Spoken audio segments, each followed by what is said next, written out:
After decades of relentless warfare that tore through the Japanese archipelago like wildfire, consuming countless lives and fracturing the nation into warring factions, Japan stood at the precipice of an extraordinary transformation. The year 1600 marked not merely another turn of the calendar, but a pivotal moment when the blood-soaked fields of Sekigahara witnessed the decisive battle that would shape Japan's destiny for centuries to come. From this crucible of conflict emerged a visionary leader whose name would be etched into the annals of Japanese history. Tokugawa, the architect of an era of unparalleled peace, albeit one forged through ironclad control and ingenious political strategy. The tranquility that would blanket Japan for over 2 centuries did not descend by chance or happenstance. It was meticulously engineered, a peace paid for with the currency of freedom and secured through a sophisticated system of checks and balances that would transform Japanese society to its very core. What followed was not merely an end to conflict, but the birth of a new world order. One where the sword gave way to the brush, where warriors became bureaucrats, and where a nation turned inward to discover the boundless depths of its own cultural identity. To understand the magnitude of Tokugawa Ieyasu's achievement, one must first grasp the chaos from which it emerged. The Sengoku period, aptly named the Age of Warring States, had ravaged Japan for over a century. Rival daimyo, feudal lords who commanded vast territories and armies, engaged in perpetual conflict, their ambitions drenched in the blood of their countrymen. This period of turmoil witnessed fleeting moments of unity under extraordinary leaders like Oda Nobunaga and Toyotomi Hideyoshi. But their dreams of unification died with them, leaving Japan once again at the mercy of ambitious warlords. Tokugawa Ieyasu, a daimyo of exceptional patience and strategic brilliance, had spent decades carefully consolidating his power, forging alliances, and positioning himself advantageously within the tumultuous political landscape. Unlike his more flamboyant predecessors, Ieyasu was a master of the long game, willing to endure humiliation and setbacks in service of his ultimate vision. When Hideyoshi died in 1598, leaving his young son Hideyori as heir, Ieyasu saw his opportunity and moved with calculated precision. The Battle of Sekigahara in 1600 was the culmination of these machinations. A contest not merely of military might, but of loyalty, betrayal, and foresight. Leading the Eastern Army against the Western forces loyal to Hideyoshi's heir, Ieyasu secured a decisive victory that shattered opposition to his rule. Critical to his success were the battlefield defections he had carefully cultivated, as key commanders switched sides at pivotal moments, demonstrating Ieyasu's unmatched talent for political manipulation. The aftermath saw Ieyasu redistribute territory on an unprecedented scale, rewarding allies and stripping enemies of their domains in a sweeping reconfiguration of Japan's political map. In 1603, the emperor formally bestowed upon Ieyasu the title of shogun, legitimizing his military dictatorship and establishing the Tokugawa shogunate that would endure until 1868. Though he would officially retire in 1605, passing the title to his son Hidetada, Ieyasu continued to exercise power from behind the scenes until his death in 1616, ensuring the stability of his nascent regime and setting the foundation for centuries of Tokugawa rule.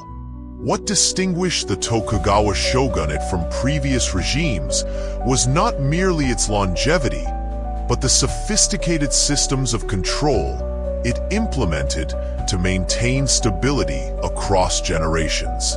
The Bakufu, the military government headed by the shogun, developed a multi-layered approach to ensure the loyalty of the daimyo while preventing any single lord from amassing enough power to challenge central authority.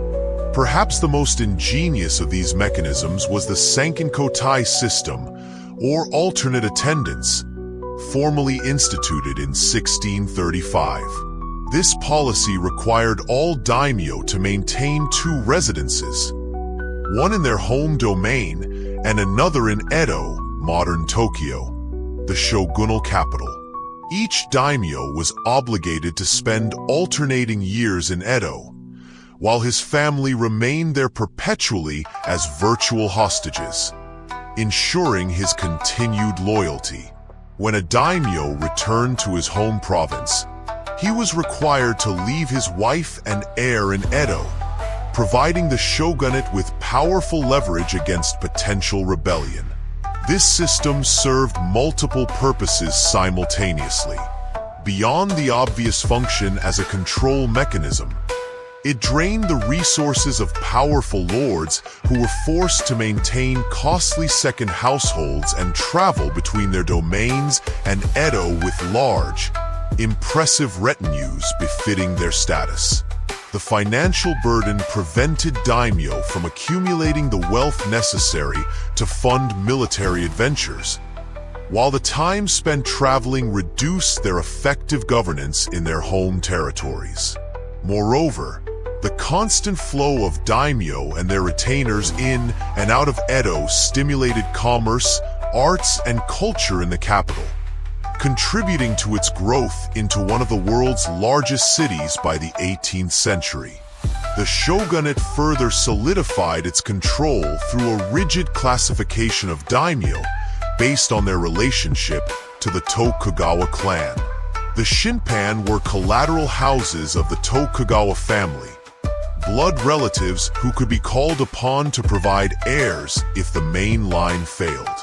The Fudai were hereditary vassals who had supported Ieyasu before Sekigahara and were rewarded with strategic positions within the government. The Tozama, or outside lords, were those who had either opposed Ieyasu or submitted only after his victory. They were excluded from key government positions and subjected to the strictest surveillance. Strategic placement of domains further reinforced the shogunate's security. Tokugawa family members and loyal Fudai daimyo were granted territories surrounding Edo and controlling key transportation routes and economic centers. Tozama domains, meanwhile, were relegated primarily to the periphery of the Japanese archipelago, far from the centers of power and surrounded by allies of the shogunate who could rapidly respond to any signs of rebellion. One of the most profound social transformations under Tokugawa rule was the evolution of the samurai class. Once battlefield warriors whose worth was measured by martial prowess, samurai gradually transformed into bureaucrats and administrators serving the increasingly complex needs of a peacetime government. This metamorphosis did not occur overnight, nor was it without resistance. Early in the Edo period, samurai still identified strongly with their warrior heritage, maintaining martial skills and adhering to the Bushido code that emphasized loyalty, honor, and combat readiness. However, as decades of peace stretched into centuries, the practical need for these skills diminished, while the demand for literate administrators capable of managing taxation, infrastructure, and civil governance grew exponentially.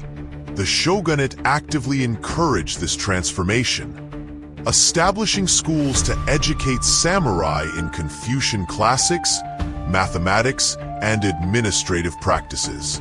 By the mid-Edo period, a well-educated samurai was more likely to wield a brush than a sword in his daily duties, managing documents rather than troops. This shift in focus created a highly educated ruling class whose cultural and intellectual pursuits would significantly shape Japanese society. Yet this transformation also created tensions within the samurai class itself. Lower-ranking samurai, excluded from the prestigious administrative positions monopolized by higher-ranking warriors, faced increasing economic hardship. Their stipends, fixed in terms of rice allotments, failed to keep pace with inflation and the growing monetary economy.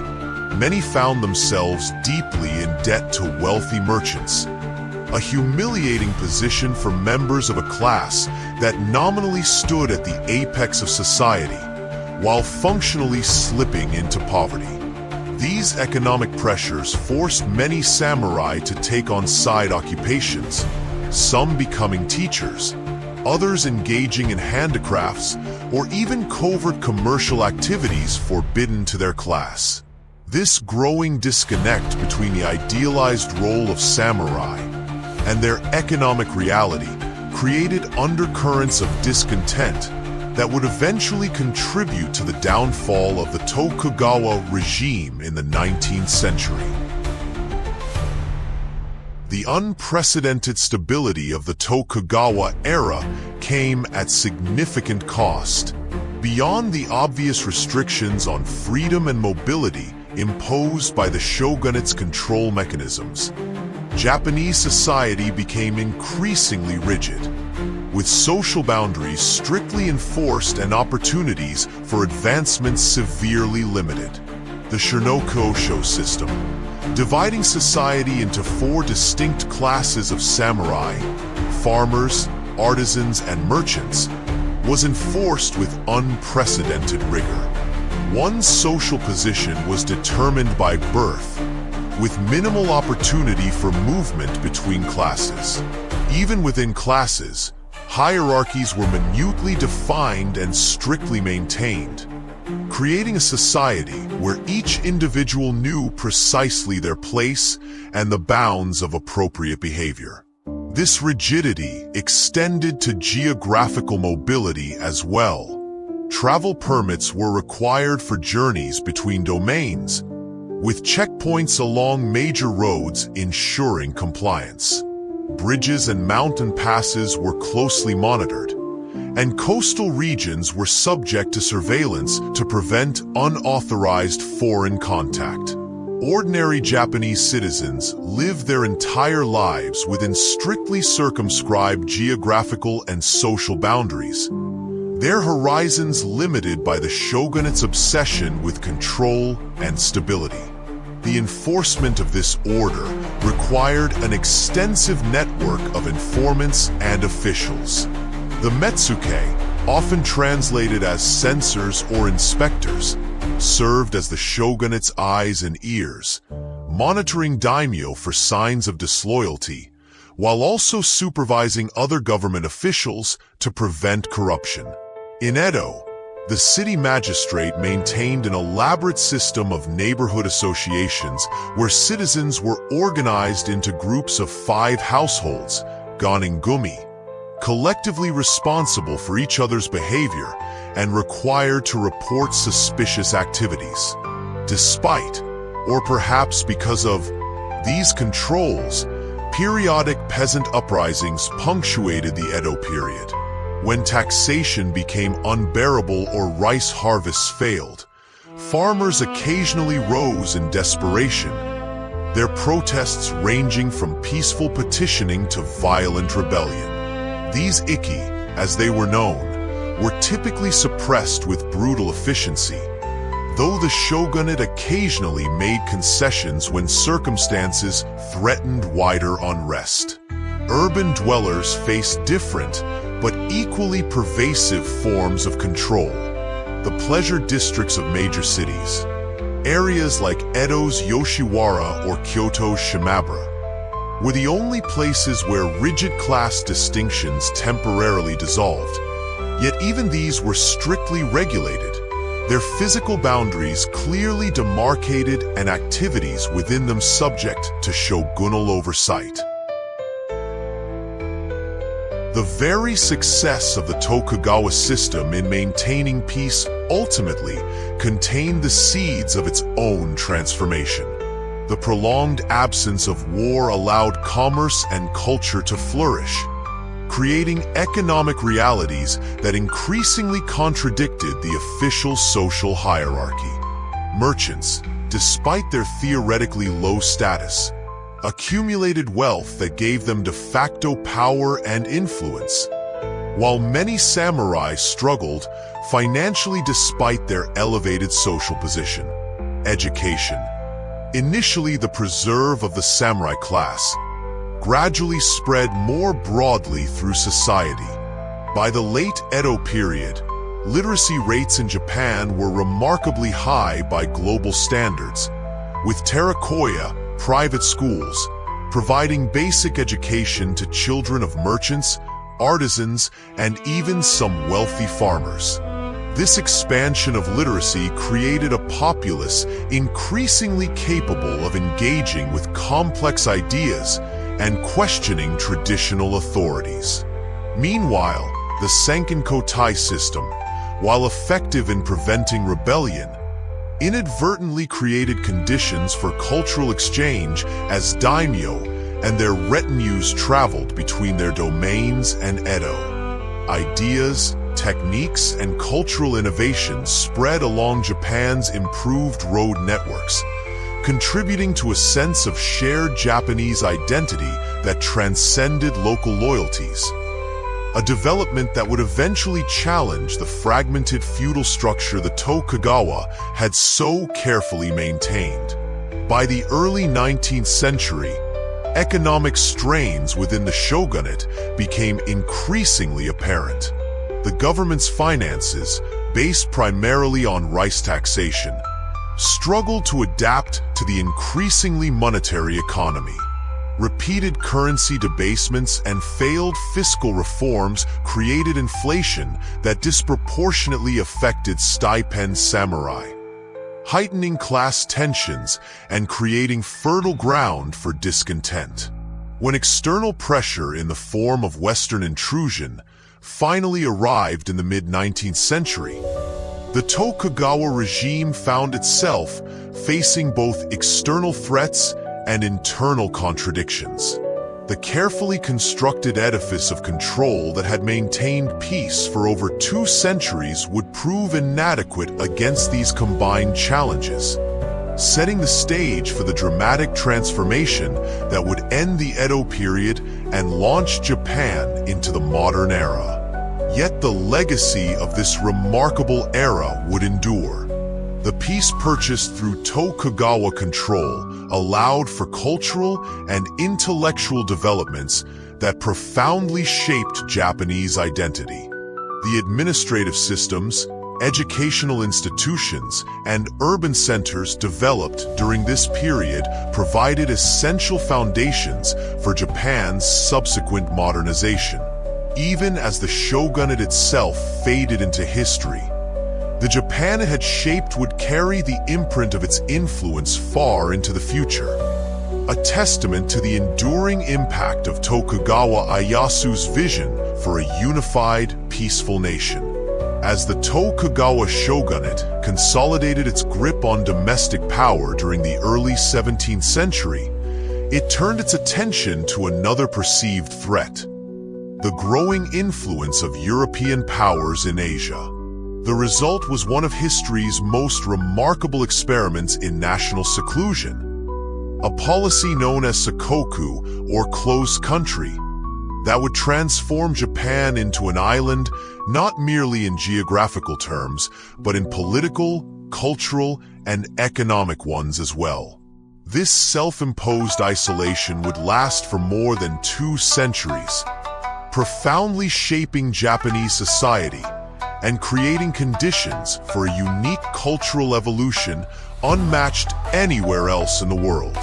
The transition from an outward-looking Japan to an isolated one was not immediate, but evolved through a series of increasingly restrictive edicts issued between the 1630s and 1639.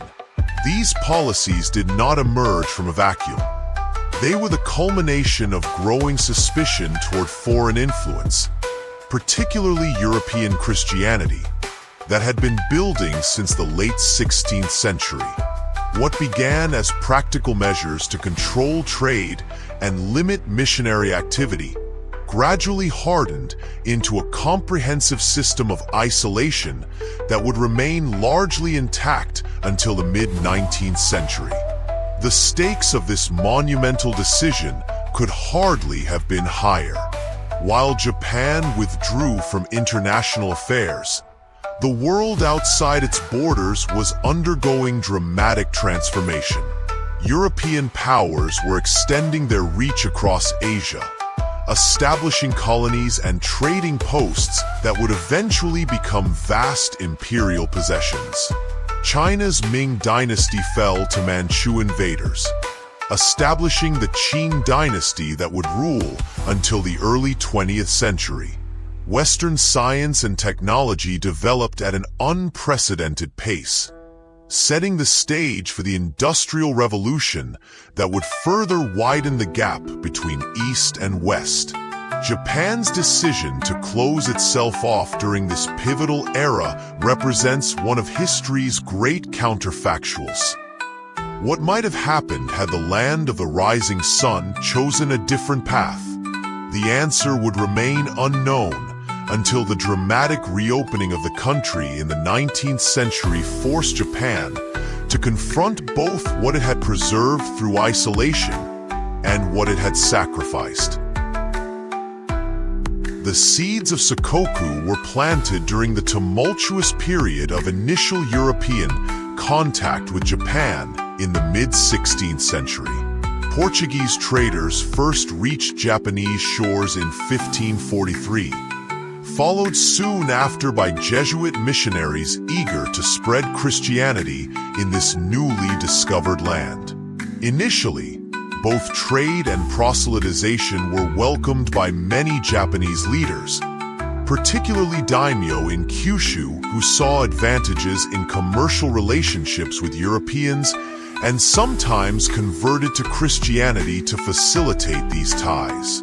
Oda Nobunaga, the first great unifier of Japan after the Sengoku period, generally favored European traders and missionaries, seeing them as useful counterweights to the powerful Buddhist monasteries that often opposed his rule.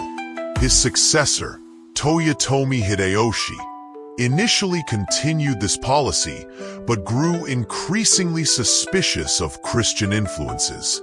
In 1587, he issued an edict expelling missionaries from Japan. Though enforcement was inconsistent, and many continued their work clandestinely, Hideyoshi's concerns deepened when he learned of European colonial practices in the Philippines and elsewhere in Asia. In 1597, his suspicions culminated in the crucifixion of 26 Christians, including 6 European Franciscan missionaries.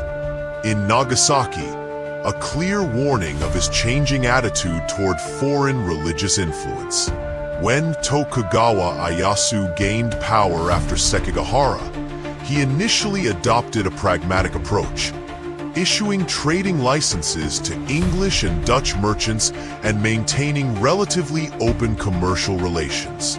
However, as the Tokugawa regime solidified its control, concerns about Christianity's potential to undermine political stability grew more prominent.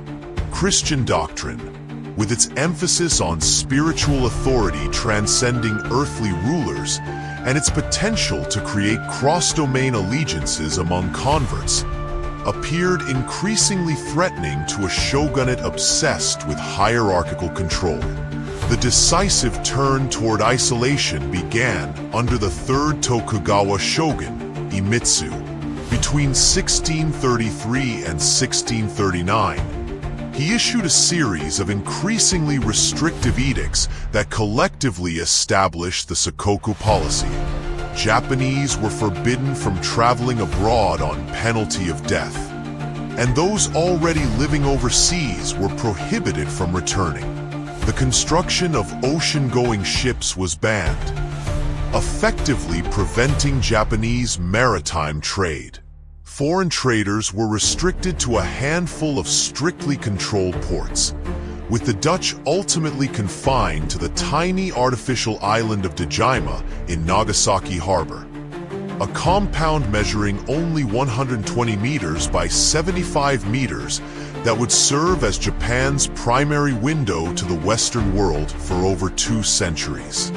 Most significantly, Christianity was outlawed, its practice punishable by death. Suspected Christians were required to perform fumi, the act of stepping on images of Christ or the Virgin Mary to prove their non-Christian status. Those who refused faced torture or execution. The Great Martyrdom of Nagasaki in 1622, in which 55 Christians were burned alive or beheaded, exemplified the shogunate's determination to eradicate what it perceived as a dangerous foreign ideology. The Shimabara Rebellion of 1637 to 1638, an uprising of predominantly Christian peasants in Kyushu, confirmed the shogunate's worst fears about Christianity's potential to inspire resistance to authority.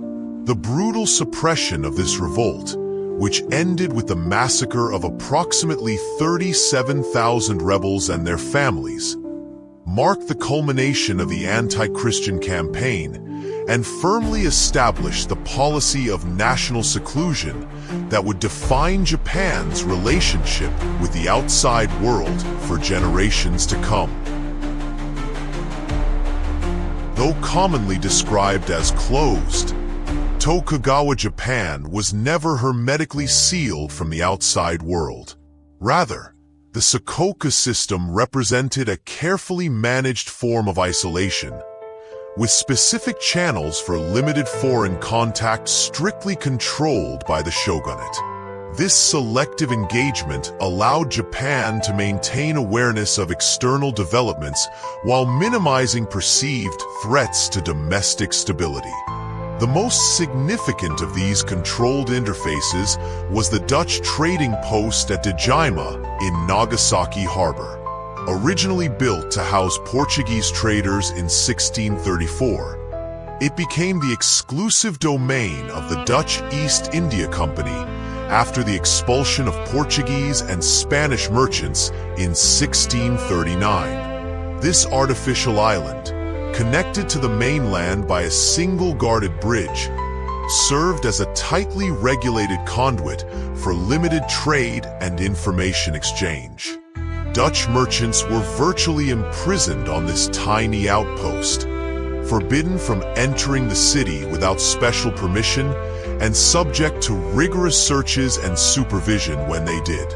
Despite these restrictions, the Dutch connection proved invaluable as Japan's primary link to Western scientific and technological developments. Through a process known as Rangaku, or Dutch learning, selected Japanese scholars gained access to Western books and knowledge, particularly in medicine, astronomy, botany, and military science. The Dutch were required to provide periodic reports on world affairs to Japanese officials, giving the shogunate a filtered but still valuable window on international developments. Beyond the Dutch, Japan maintained more extensive but still carefully controlled relations with its Asian neighbors. Trade with Korea occurred through the island of Tsushima, which served as an intermediary, while relations with the Ryukyu Kingdom, modern Okinawa, were managed through the Satsuma domain. Limited trade with China continued through the port of Nagasaki, conducted primarily by Chinese merchants operating under strict supervision. To enforce this system of selective isolation, the shogunate developed extensive coastal defenses. Watchtowers and guard posts were established along vulnerable coastlines, with particular attention to approaches to major cities and potential landing sites. Domain authorities were required to report any sightings of foreign vessels, and coastal residents were instructed to alert officials immediately if strangers appeared. These measures were supplemented by the natural advantages of Japan's geography. Its island status and often treacherous coastlines provided significant barriers to unwanted visitors. The shogunate's intelligence networks extended beyond physical surveillance to include information control. Foreign books were generally prohibited, with exceptions made only for specific scientific or technical works deemed useful and politically innocuous. Even these were available only to authorized scholars and officials. News of foreign affairs was carefully filtered, with potentially destabilizing information suppressed. The result was a society largely insulated from awareness of the dramatic changes transforming the wider world during the 17th and 18th centuries. The decision to isolate Japan represented a complex strategic calculation balancing perceived threats against potential opportunities. From the perspective of the early Tokugawa shoguns, the risks of unrestricted foreign contact far outweighed the benefits, particularly given their paramount goal of domestic stability. The threat of European colonialism loomed large in this calculation. Japanese leaders were well aware of Western imperial activities in Asia, having observed Portuguese and Spanish behavior in places like Macau, the Philippines, and India. The pattern was disturbingly consistent. Initial trading contacts would be followed by missionary activity, then by military intervention ostensibly to protect convert communities, and ultimately by territorial control. The fate of many Southeast Asian polities offered a cautionary tale that the Tokugawa leadership was determined to avoid. Christianity posed a particular concern due to its potential to create competing centers of authority. The religion's emphasis on spiritual loyalty transcending political allegiance directly challenged the Tokugawa system, which demanded absolute obedience to hierarchical authority. Christian communities were seen as potential fifth columns that might ally with foreign powers against the shogunate, a fear that seemed validated by incidents like the Shimabara Rebellion, where Christian beliefs helped inspire and unite rebels against their lord's oppression. Beyond these specific threats, broader cultural considerations influenced the isolation policy. The early Tokugawa period witnessed an intellectual revival of Neo-Confucian thought, which emphasized social hierarchy, proper relationships, and cultural orthodoxy. From this perspective, excessive foreign influence risked disrupting the proper order of society and introducing destabilizing new ideas. By limiting external contacts, the shogunate could better shape and control the ideological environment within Japan. Economic factors also played a role in the decision. While isolation certainly limited potential trading opportunities, it also prevented the exploitation of Japan's resources by foreign merchants. Gold and silver, which had flowed out of Japan in significant quantities during the early years of European contact, could now be retained for domestic use. Moreover, the restrictions on foreign trade empowered the shogunate to regulate commerce more effectively, enhancing its control over powerful merchant interests that might otherwise have developed dangerous levels of autonomy. Perhaps most fundamentally, isolation served the Tokugawa shogunate's core imperative: the maintenance of centralized control. A Japan engaged with a wider world would inevitably have developed multiple centers of power connected to different foreign entities, creating opportunities for daimyo to build independent relationships that might challenge shogunal authority. By monopolizing foreign contacts through tightly controlled channels, the shogunate preserved its position as the sole legitimate intermediary between Japan and the outside world. While Sakoku imposed significant constraints on Japan's development in certain areas, it also created conditions that fostered unique achievements and preserved aspects of Japanese culture that might otherwise have been lost to foreign influence. The benefits of this self-imposed isolation were neither intended nor immediately apparent, yet they proved substantial over the long term. Most notably, Japan enjoyed an extraordinary period of peace.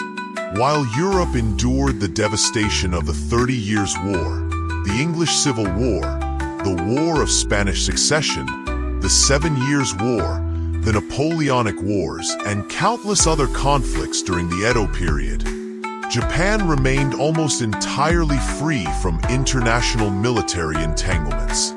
This peace dividend allowed for the redirection of resources from warfare to infrastructure, education, and cultural development.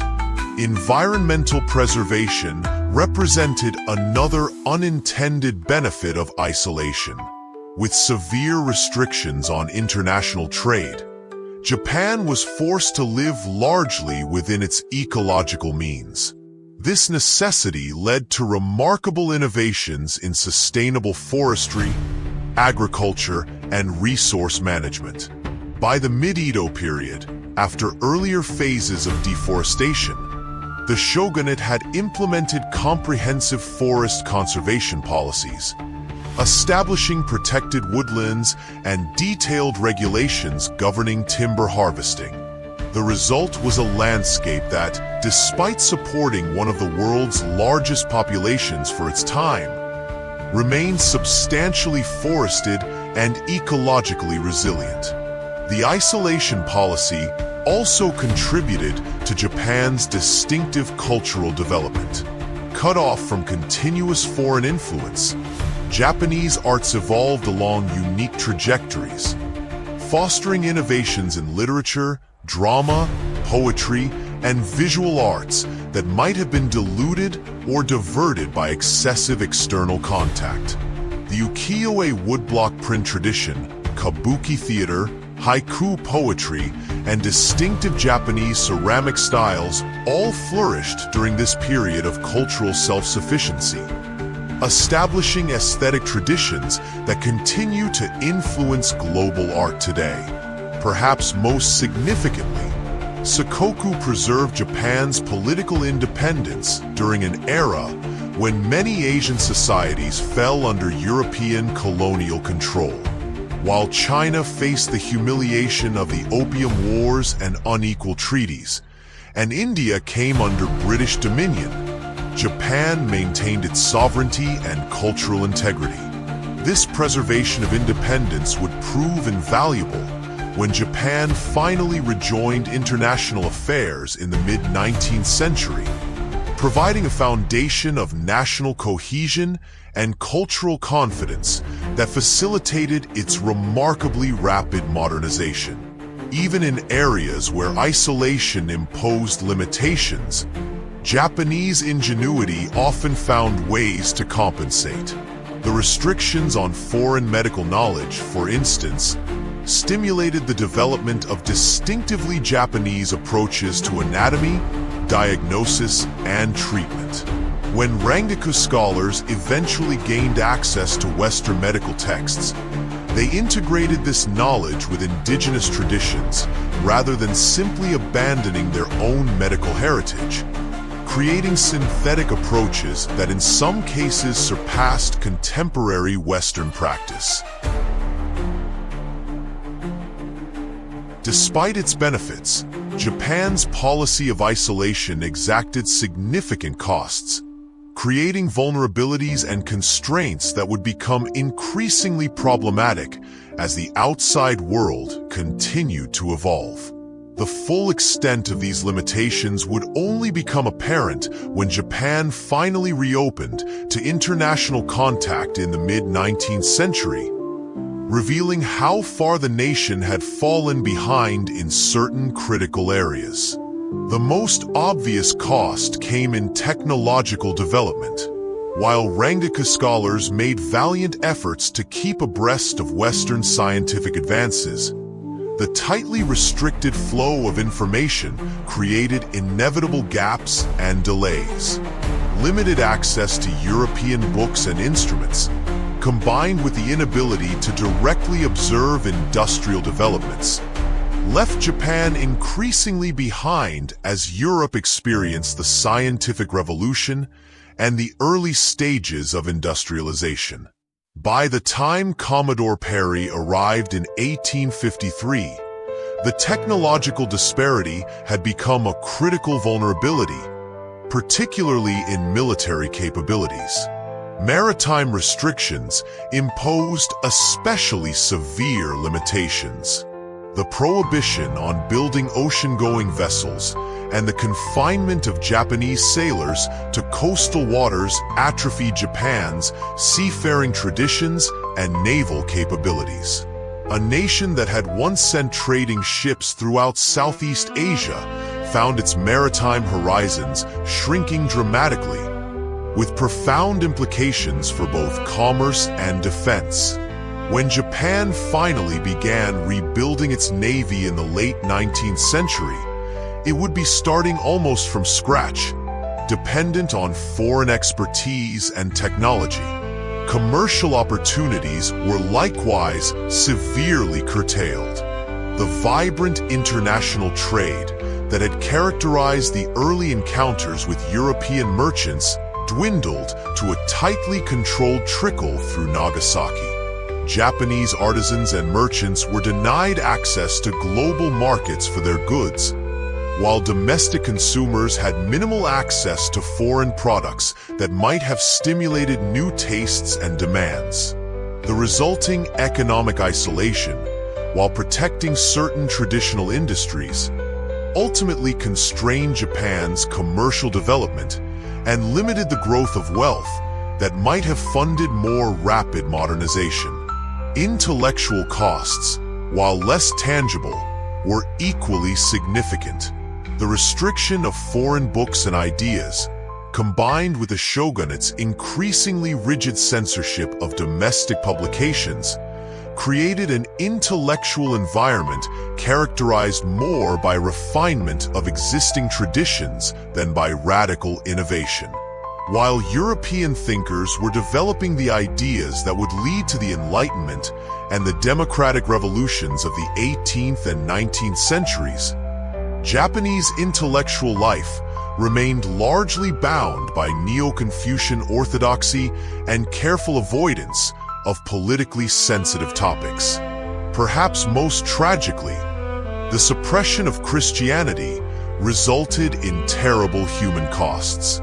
The systematic persecution of Christians, which continued throughout the Edo period, resulted in thousands of executions and forced countless others to practice their faith in secret at tremendous personal risk. The hidden Christians, Kokoro Kurishiten, maintained their beliefs through generations of secrecy, developing unique syncretic practices that combined Catholic elements with Buddhist and Shinto camouflage to avoid detection.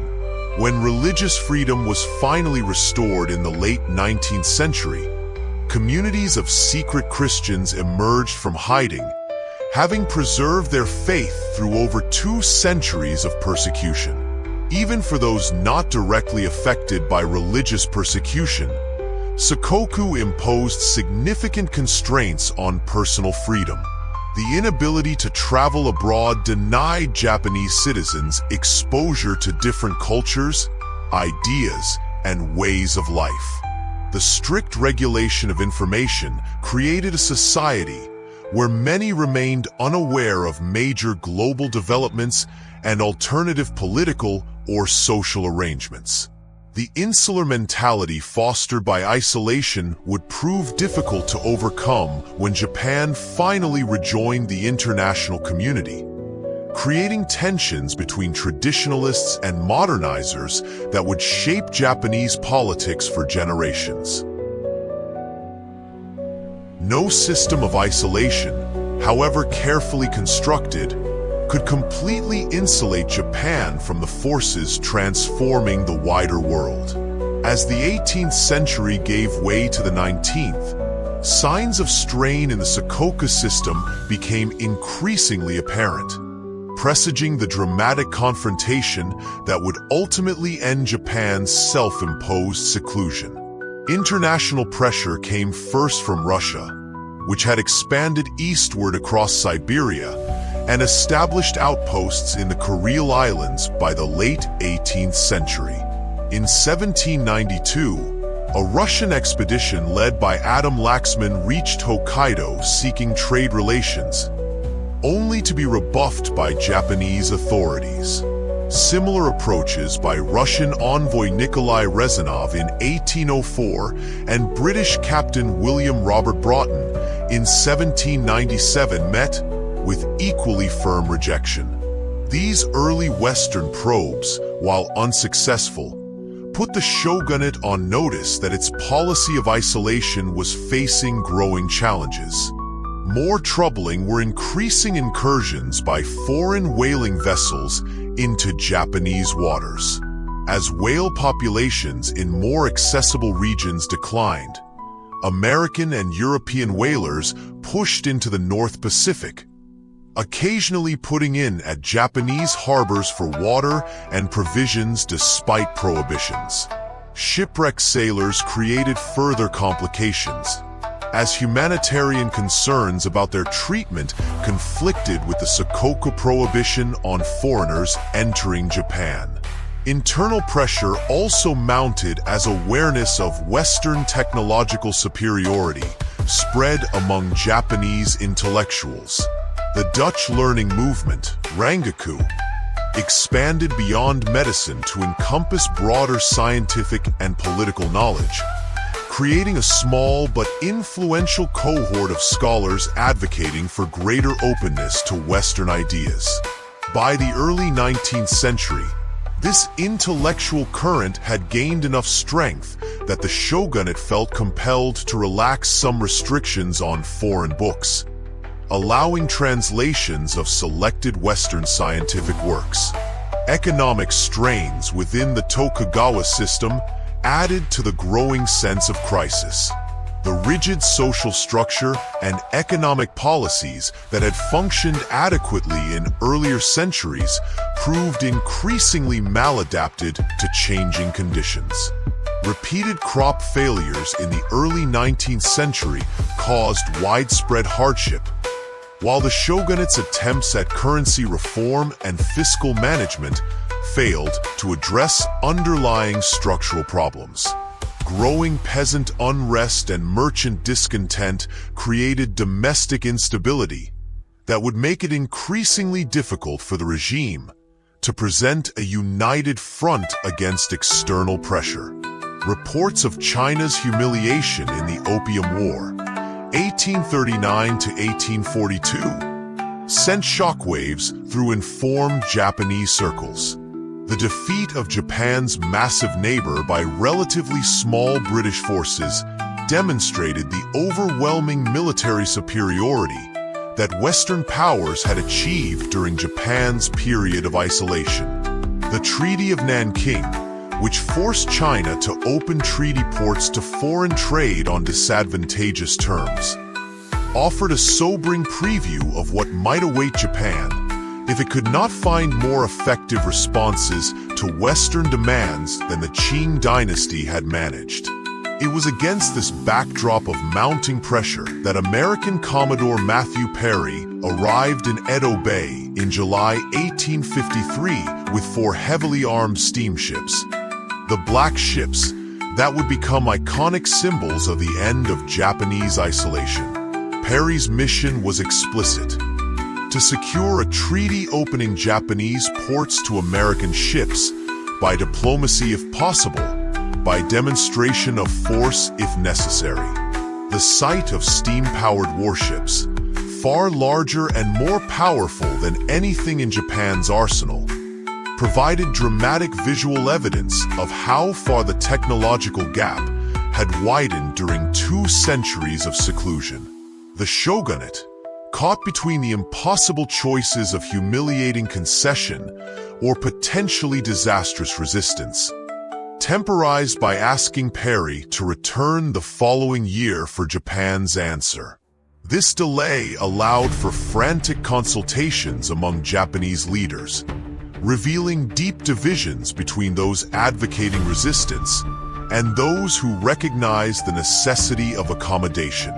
When Perry returned in February 1854 with an even larger fleet, the shogunate signed the Treaty of Kanagawa, opening 2 ports to American ships and ending Japan's long isolation. This initial breach in the Senkaku system would rapidly widen as other Western powers secured similar treaties. The unequal treaties that followed, so called because they granted foreigners extraterritorial rights and imposed restrictions on Japan's tariff autonomy, were deeply resented yet impossible to resist given Japan's military weakness. The shock of these humiliating concessions catalyzed a political crisis that would ultimately lead to the collapse of the Tokugawa shogunate and the restoration of direct imperial rule in the Meiji Restoration of 1868. The Senkaku era left an indelible imprint on Japanese society and identity, a complex legacy that continues to shape Japan's relationship with the wider world even in the 21st century. This unprecedented experiment in national seclusion created patterns of thought and cultural dispositions that would persist long after the policy itself had been abandoned. Perhaps the most significant legacy was Japan's distinctive path to modernity. Unlike other non-Western societies that experienced gradual colonial encroachment, Japan encountered the industrialized West as a unified nation with intact sovereignty and a strong sense of cultural identity. The preservation of political independence during the isolation period allowed Japan to approach modernization on its own terms, selectively adopting Western technologies and institutions while maintaining cultural continuity. The remarkable success of Japan's subsequent modernization efforts during the Meiji era owed much to this foundation. The isolation policy also contributed to a powerful sense of Japanese uniqueness that continues to influence national self-perception. The emphasis on Japan as a distinctive civilization set apart from both the West and other Asian nations became deeply ingrained during the Edo period, reinforced by geographical separation and deliberate cultural policies. This sense of uniqueness, expressed in concepts like Nihon Jinrin, theories of Japanese distinctiveness, has remained a significant current in Japanese thought, sometimes facilitating innovation through confidence in native traditions, sometimes impeding integration into global systems through excessive emphasis on particularism. Culturally, the isolation era created an extraordinary repository of aesthetic and artistic traditions largely uninfluenced by Western forms. The distinctive Japanese approaches to literature, visual arts, architecture, garden design, and cuisine that flourished during the Edo period became invaluable cultural resources when Japan later sought to define its place in the modern world. Rather than being overwhelmed by Western cultural models, Japan could draw on this rich indigenous heritage to maintain cultural confidence while selectively adopting foreign elements.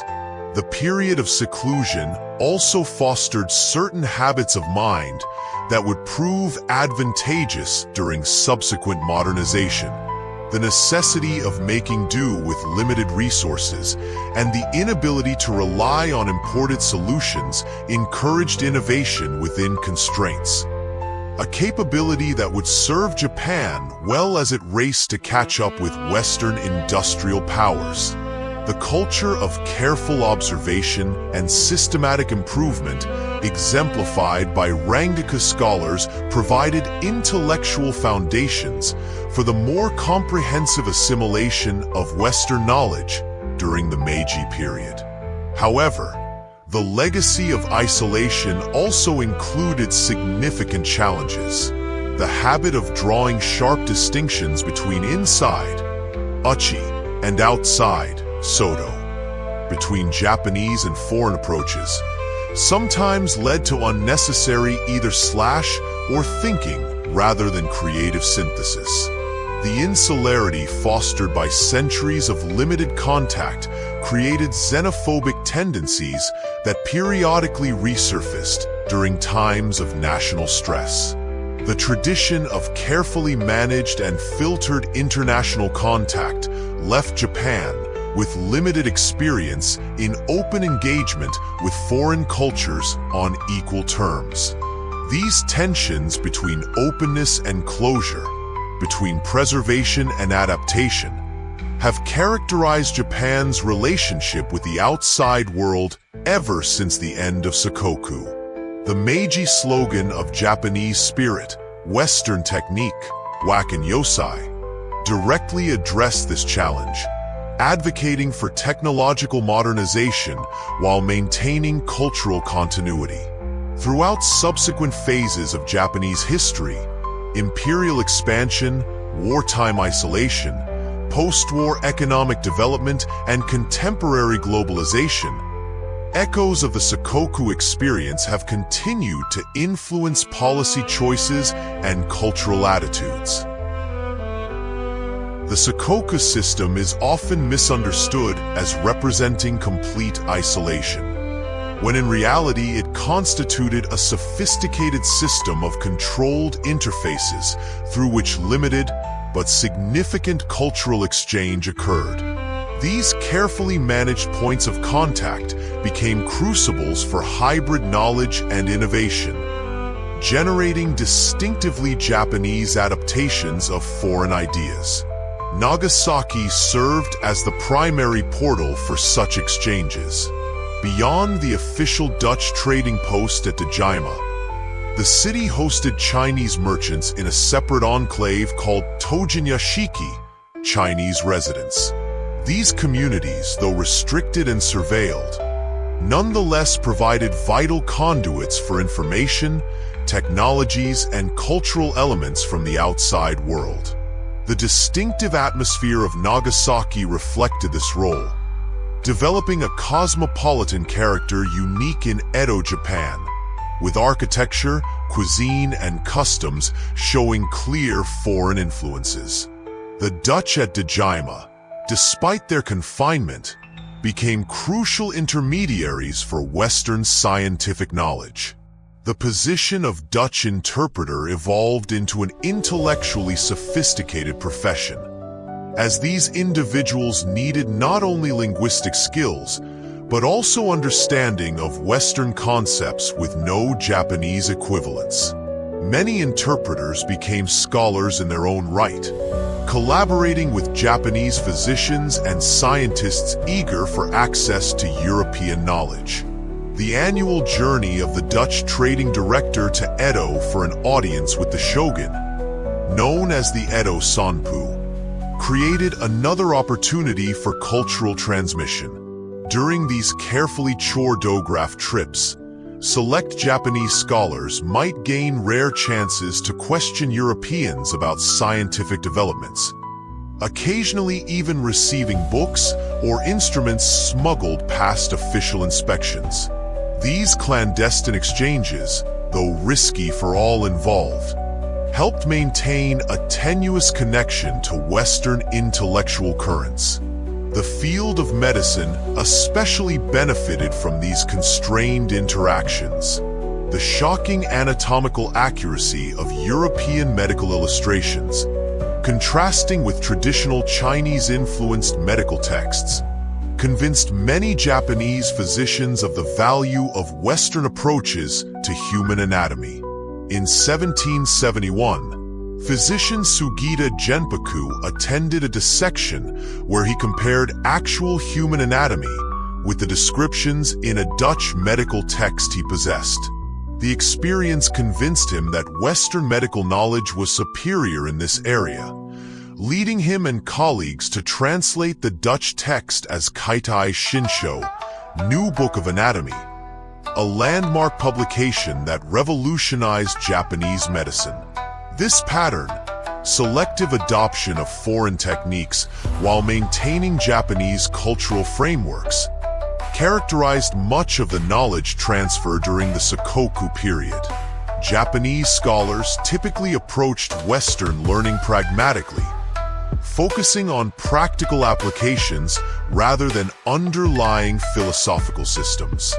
They readily adopted Western methods in fields like astronomy, ballistics, and medicine, where empirical superiority could be demonstrated, while remaining skeptical of Western religious, political, and ethical frameworks. By the late Edo period, this controlled engagement had produced a small but influential cohort of scholars familiar with Western developments across multiple fields. These specialists in Dutch learning, Rangaku, formed an intellectual vanguard that would prove crucial during the transition to the Meiji era, providing Japan with native experts capable of evaluating Western knowledge and technologies as the country opened to more extensive foreign contact. As the 19th century progressed, the carefully constructed equilibrium of the Sakoku system faced mounting challenges from both external pressure and internal contradictions. These forces, initially manageable through traditional methods of adaptation and control, eventually reached a tipping point that forced fundamental reconsideration of Japan's relationship with the outside world. External pressure took increasingly direct forms. Beyond the exploratory Russian missions of the late 18th century, Western whaling vessels began appearing regularly in Japanese waters by the 1820s. When shipwrecked foreign sailors washed ashore on Japanese territory, authorities faced difficult decisions balancing the Sakoku prohibition against allowing foreigners to enter the country with humanitarian concerns and the risk of diplomatic incidents if castaways were mistreated. The shogunate attempted to address this challenge with the order to repel foreign vessels, Iko Kusen Yukaharai Rei, issued in 1825, which theoretically mandated the expulsion of all foreign ships regardless of purpose. However, this hardline policy proved difficult to enforce consistently, particularly given Japan's limited naval capabilities. When the Morrison, an American merchant ship carrying shipwrecked Japanese sailors hoping to return home, approached Japan in 1837, coastal batteries fired on the vessel despite its humanitarian mission, creating diplomatic repercussions that highlighted the growing unsustainability of absolutist exclusion policies.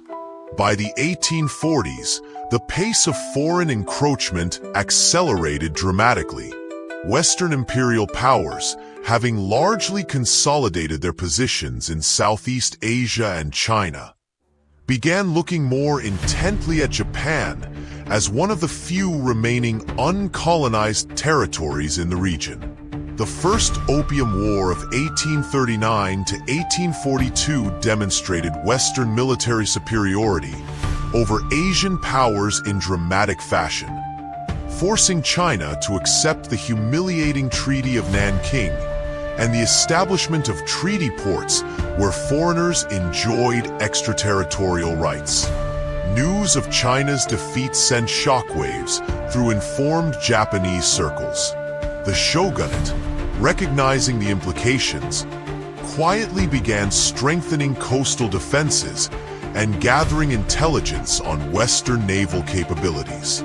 A small number of forward-thinking officials advocated for selective modernization, particularly in military technology, but faced resistance from conservatives who feared that opening any door to Western influence would inevitably lead to cultural contamination and political subversion. These external pressures coincided with growing internal contradictions within the Tokugawa system itself. The rigid social hierarchy established in the early Edo period had grown increasingly misaligned with economic realities. Wealthy merchants, officially ranked at the bottom of the four-class system, wielded substantial de facto power through financial influence, while many samurai faced chronic financial difficulties despite their theoretical social superiority. This contradiction created tensions that the shogunate struggled to manage through ever more elaborate regulations and occasional reform efforts. Environmental and demographic pressures added further strain. Population growth in the early and middle Edo period had largely leveled off by the late 18th century, but recurring famines, particularly the devastating Tenpo famine of 1833 to 1837, revealed the vulnerability of the agricultural system to climatic fluctuations. Urban centers like Edo and Osaka had grown to substantial size, creating public health challenges and resource demands that traditional infrastructure struggled to meet.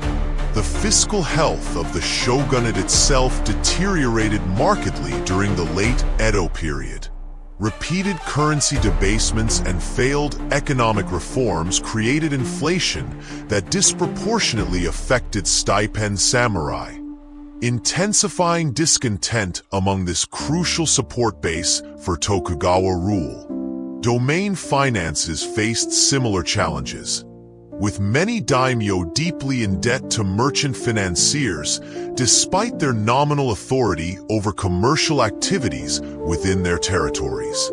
Intellectual currents also challenged Tokugawa orthodoxy from multiple directions. Neo-Confucian scholars like Ojiu Sorai questioned aspects of the established ideology, while proponents of Koku, national learning, advocated for reviving indigenous Japanese traditions predating Chinese influence. Meanwhile, an increasing number of scholars became aware of Western political and economic models through Dutch learning, providing intellectual alternatives to traditional Japanese systems. These accumulating tensions created a situation where even relatively minor external shocks could trigger system-wide crisis. When Commodore Matthew Perry arrived in Edo Bay on July 8, 1853, with 4 warships and a letter from the American president demanding trade relations, he encountered a political system already under significant strain from internal contradictions. The technological disparity demonstrated by Perry's black ships, steam-powered warships far beyond Japan's manufacturing capabilities, provided tangible evidence of how far Japan had fallen behind during its period of isolation. The shogunate's inability to present a unified response to Perry's demands revealed the depth of the political crisis.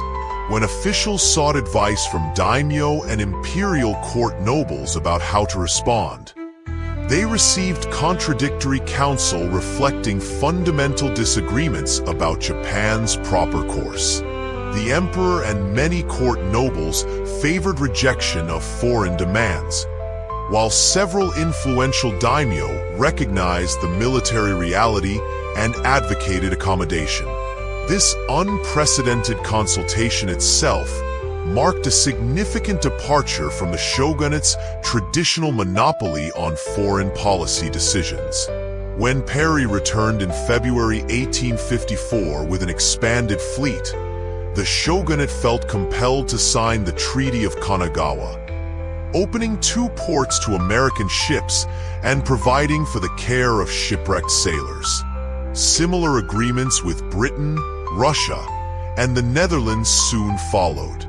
These initial treaties were relatively limited in scope, but they breached the principle of seclusion that had defined Japanese foreign relations for over 2 centuries.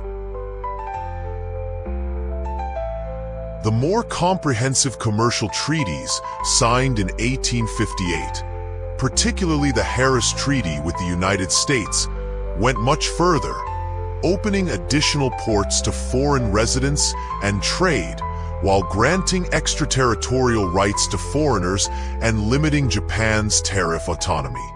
These unequal treaties resembled those imposed on China after its defeat in the Opium War. Despite Japan having avoided actual military conflict, their acceptance by the shogunate without imperial approval violated traditional political protocols and provided rallying points for opposition forces. The slogan, "Honor the Emperor, Expel the Barbarians, Sano Joy," gained popularity among disaffected samurai, particularly from domains traditionally less loyal to the Tokugawa. This movement represented not merely xenophobia, but a fundamental challenge to the legitimacy of the shogunate, questioning its ability to fulfill its basic responsibility of defending Japan against foreign threats. The assassination of foreign diplomats and merchants, attacks on the newly established foreign settlements, and violence against Japanese perceived as too accommodating to foreigners all reflected the depth of resistance to the new order. Paradoxically, many of the most vocal advocates for expelling foreigners soon recognized that doing so would require mastering the very foreign technologies and methods that made Western powers so formidable. This realization led to the seemingly contradictory position of studying Western military science and technology precisely to better resist Western influence, a pragmatic adaptation that would evolve into the more comprehensive modernization program of the subsequent Meiji era. The contradictions between traditional isolation and emerging Western influence, between official social hierarchy and economic reality, between shogunal authority and imperial sovereignty, proved ultimately irreconcilable within the existing Tokugawa framework.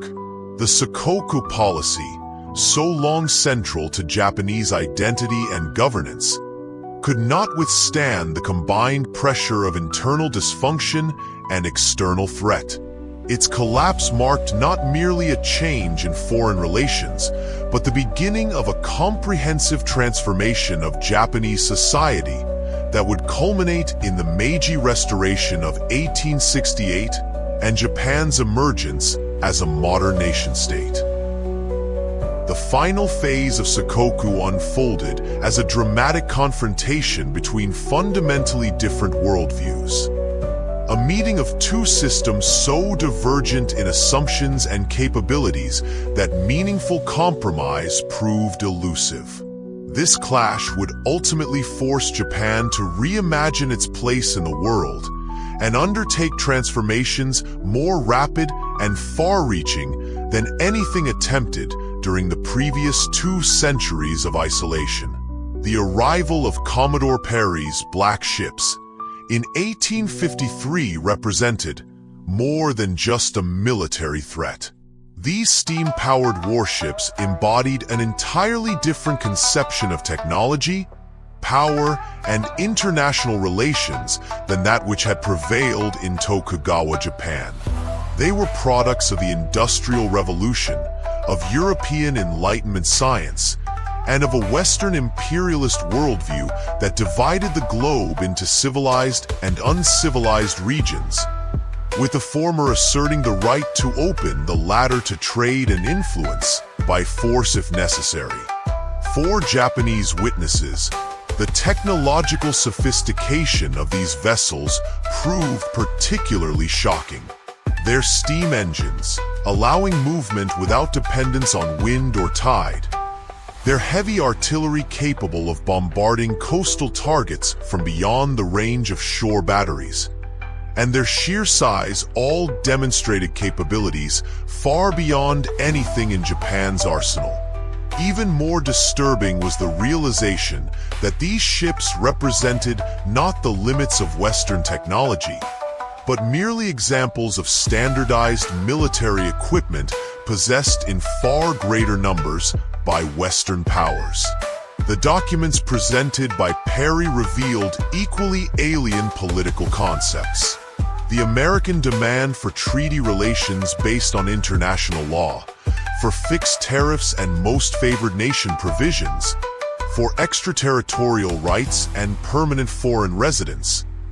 All these presupposed a system of interstate relations entirely different from the hierarchical East Asian order within which Japan had traditionally operated.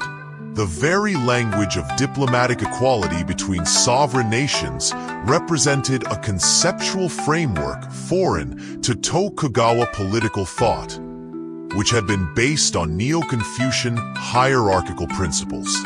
The shogunate's response to this challenge revealed the limitations of its traditional governance methods. Initial attempts to temporize by asking Perry to return the following year for Japan's answer merely postponed the inevitable decision, while creating unprecedented consultation with daimyo and imperial officials. When Perry returned with an expanded fleet in 1854, the shogunate signed the Treaty of Kanagawa, breaching the Sakoku Principle to avoid potentially disastrous military confrontation. This initial concession proved merely the first step in a rapid expansion of foreign demands.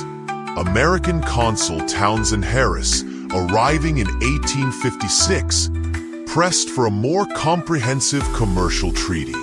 Despite substantial internal opposition, the shogunate signed the Harris Treaty in 1858, followed by similar agreements with other Western powers.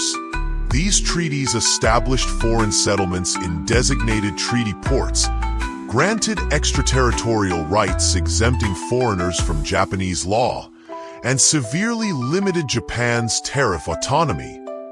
Provisions strikingly similar to the unequal treaties imposed on China after its defeat in the Opium War. The domestic political fallout proved immense. By signing these treaties without imperial sanction, the shogunate violated traditional political protocols at precisely the moment when its legitimacy was already being questioned due to its inability to repel foreign intrusion. The emperor's disapproval, though expressed indirectly through court nobles, provided powerful ammunition for anti-Tokugawa forces, particularly in domains like Satsuma and Chashu with historically uneasy relationships with the shogunate. Violence erupted as Japan's internal tensions interacted with the new foreign presence. Extremist samurai attacked foreign representatives and Japanese officials seen as too accommodating to Western demands. The slogan "Honor the Emperor, Expel the Barbarians," Sano Joy, gained widespread currency, uniting anti-Tokugawa sentiment with xenophobic reaction against foreign intrusion. The assassination of the chief shogunal counselor Tsuneyosuke in 1860, following his decision to sign treaties without imperial approval, highlighted the deadly seriousness of this opposition. Western powers responded to attacks on their citizens with military action, demonstrating the overwhelming superiority of their forces. When a British merchant was killed by Satsuma retainers in 1862, Royal Navy warships bombarded Kagoshima in retaliation. Similarly, when Chashu forces fired on Western ships passing through the Shimonoseki Strait in 1864. A multinational fleet destroyed the domain's coastal fortifications and forced payment of an indemnity. These incidents provided graphic demonstrations of the futility of military resistance with existing Japanese capabilities. Paradoxically, these humiliating defeats ultimately strengthened the very domains that had initially been most vocally anti-foreign. Satsuma and Choshu leaders, confronted with the reality of Western military superiority, pivoted from simplistic xenophobia to a more sophisticated recognition that Japan would need to master Western technology and methods to preserve its independence. Both domains began sending students abroad clandestinely and importing Western weapons and military instructors, building capabilities that would later prove crucial in the struggle against the shogunate. Meanwhile, the economic impact of opening treaty ports created new pressures on the Japanese economy. The differential between domestic and international gold-silver exchange rates initially led to massive outflows of gold, forcing emergency monetary measures. Foreign demand for Japanese silk and tea diverted these products from domestic markets, causing price increases that contributed to general inflation. Traditional handicraft industries faced new competition from imported manufactured goods, particularly textiles, disrupting established economic patterns. These economic dislocations intensified social tensions already present in late Tokugawa society. Urban riots protesting rising prices of basic commodities became increasingly common. Rural areas experienced peasant uprisings in response to harvest failures and heavy taxation.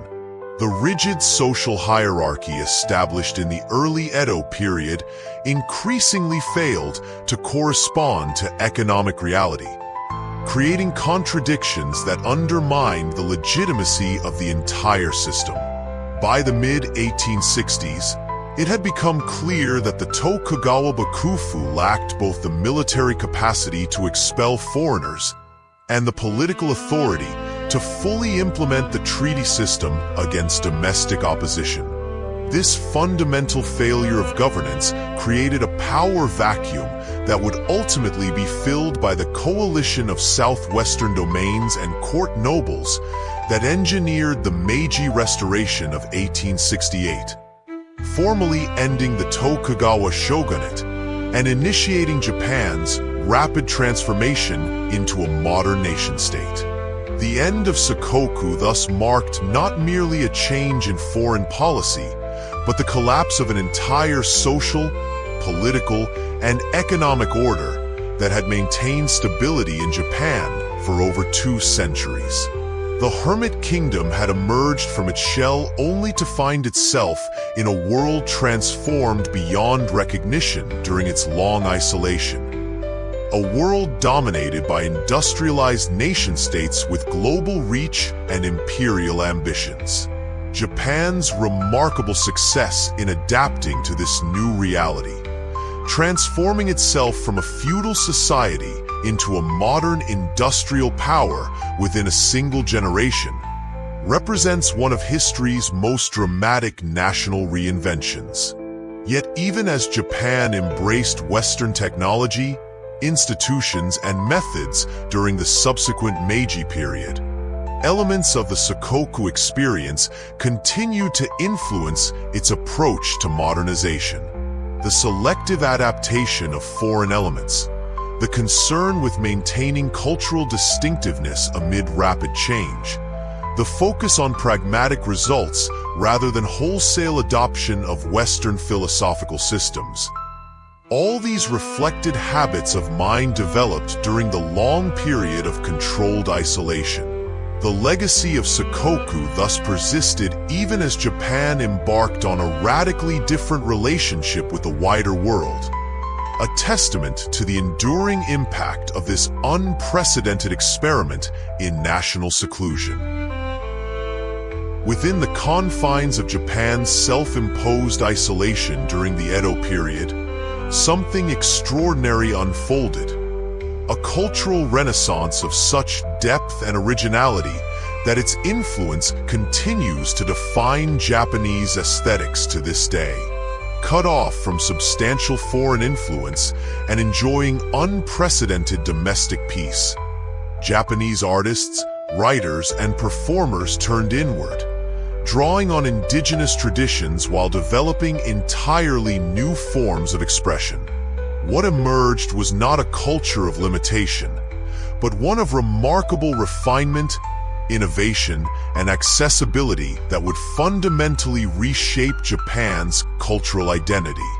This cultural flowering did not occur in isolation from broader social changes. The prolonged peace of the Tokugawa era fostered urbanization on an unprecedented scale, with Edo growing into one of the world's largest cities by the early 18th century. These urban centers became crucibles for new forms of art and literature, catering to an increasingly literate populace hungry for entertainment and intellectual stimulation.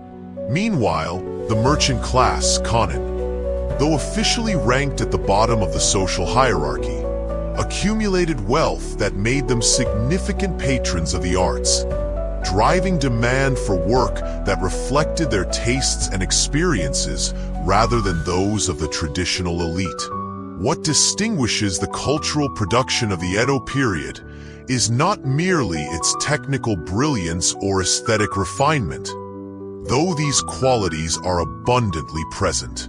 More fundamentally, this era witnessed a democratization of culture, as art forms previously associated with court or samurai circles became accessible to broader segments of society. Literature moved beyond classical forms intelligible only to the educated elite, embracing vernacular language and contemporary themes. Visual arts depicted not just timeless natural scenes or heroic historical episodes, but the vibrant reality of urban commoners' lives, their pleasures, struggles, fashions, and follies. This shift reflected not only changing patronage patterns, but a fundamental reconceptualization of art's purpose and audience. While earlier Japanese cultural production had often emphasized connection to tradition, spiritual elevation, or service to political authority, Edo culture increasingly celebrated the ephemeral, the sensual, and the commercially viable. The concept of ukiyo, the floating world of transient pleasure and beauty, became central to the period's aesthetic sensibility, embracing the impermanence of existence not as a cause for melancholy, but as a reason to savor life's fleeting pleasures. The literary culture of the Edo period witnessed an explosion of creativity that transformed Japanese writing from an elite pursuit into a diverse ecosystem of forms, catering to readers at all social levels. This democratization of literature was facilitated by significant technological developments, particularly the spread of woodblock printing, which made texts affordable to a much broader audience than had previously been possible with hand-copied manuscripts.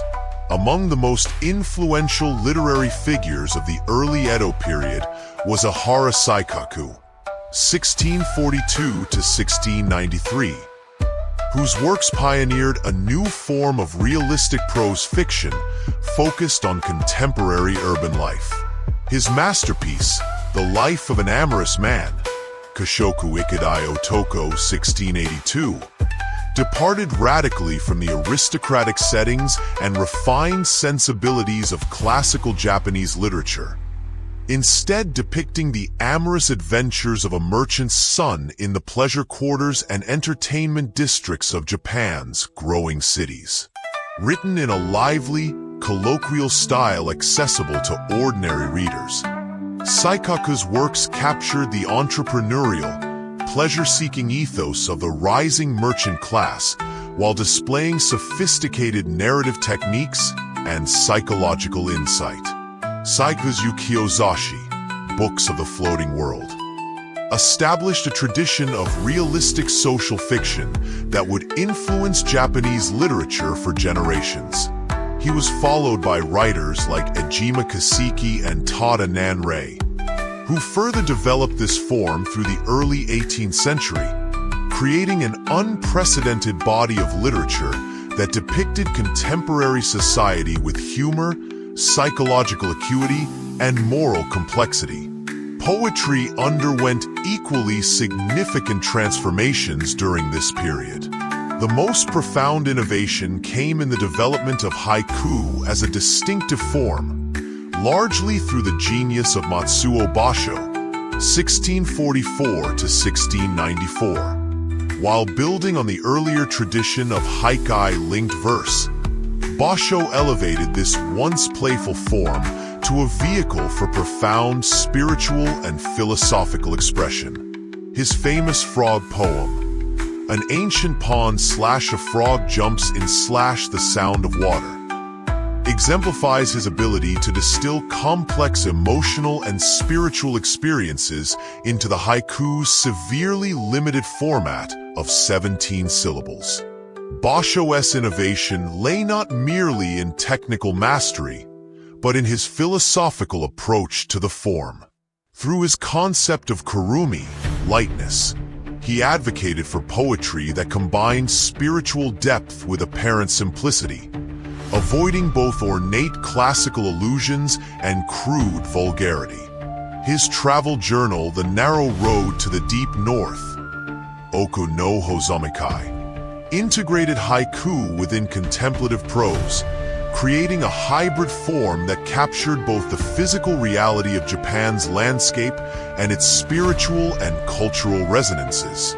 Basho's legacy was extended by disciples like Yosabuzen, 1716 to 1784, who combined excellence in haiku with distinction as a painter, and Kobayashi Isa, 1763 to 1828, whose work expressed profound empathy for all living beings alongside personal experiences of suffering.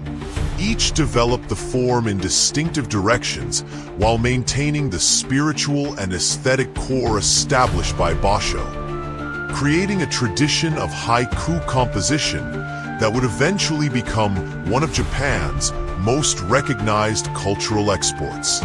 While poetry and prose fiction flourished, significant developments also occurred in dramatic literature.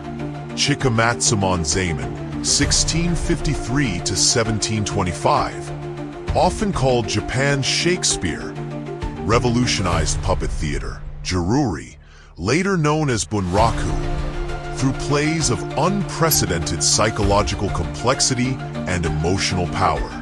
His historical dramas, Jidaimono, depicted conflicts between political duty and human emotion with sophisticated moral ambiguity, while his domestic tragedies, Suamono, like The Love Suicides at Sonozaki, brought unprecedented dignity and depth to the portrayal of ordinary people driven to desperation by the conflict between social obligation and personal desire. Chikamatsu's innovation lay partly in his elevation of suicide from a merely sensational plot device to a profound statement about the irreconcilable tensions within Tokugawa society. His lovers' suicide pacts represented not just romantic tragedy, but a critique of a social order that made certain forms of human connection impossible within its rigid hierarchy. By depicting merchants, courtesans, and other commoners with a psychological complexity previously reserved for aristocratic characters, he democratized tragedy itself, suggesting that the lives and deaths of ordinary people merited the same serious artistic treatment as those of the elite. By the late Edo period, literary culture had diversified even further. Santo Kayiden and other writers developed the Kakibon, humorous books, that satirized contemporary social types and behaviors.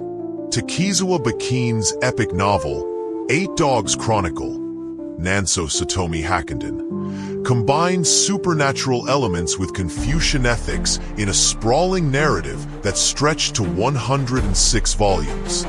Meanwhile, lending libraries Kashihonia proliferated in urban areas, making literature accessible even to those who could not afford to purchase books, further democratizing literary culture.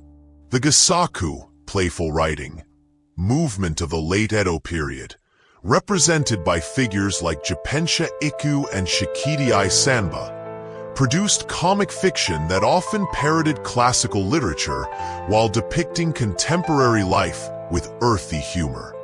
These works, frequently published with illustrations that integrated text and image, catered to an increasingly broad reading public with varying levels of education and literary sophistication. What united this diverse literary production was its fundamental accessibility and connection to contemporary life.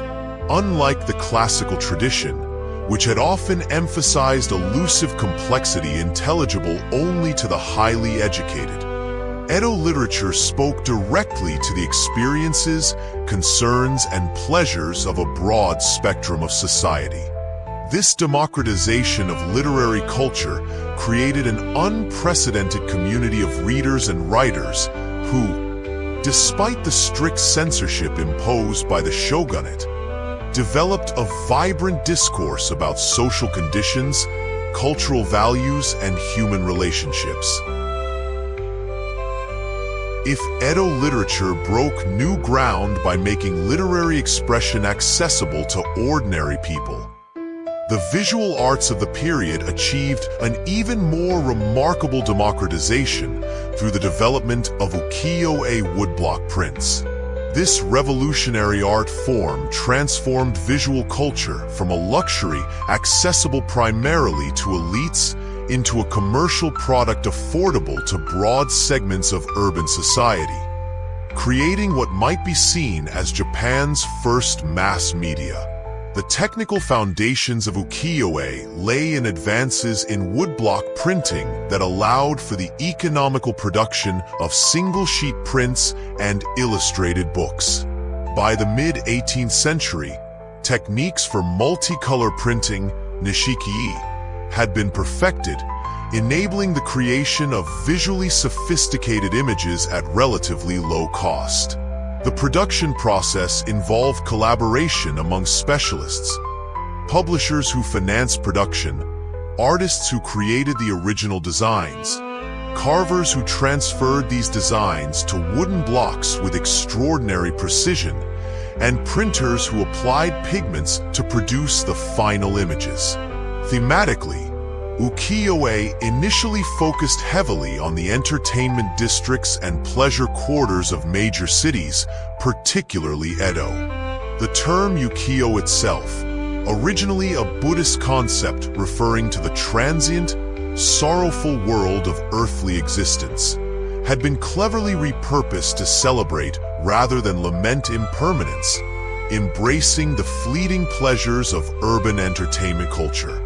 Early masters like Hishikawa Muranobu, 1618–1694, specialized in depicting the beautiful courtesans of the Yoshiwara pleasure district and the kabuki actors who were the celebrities of their day.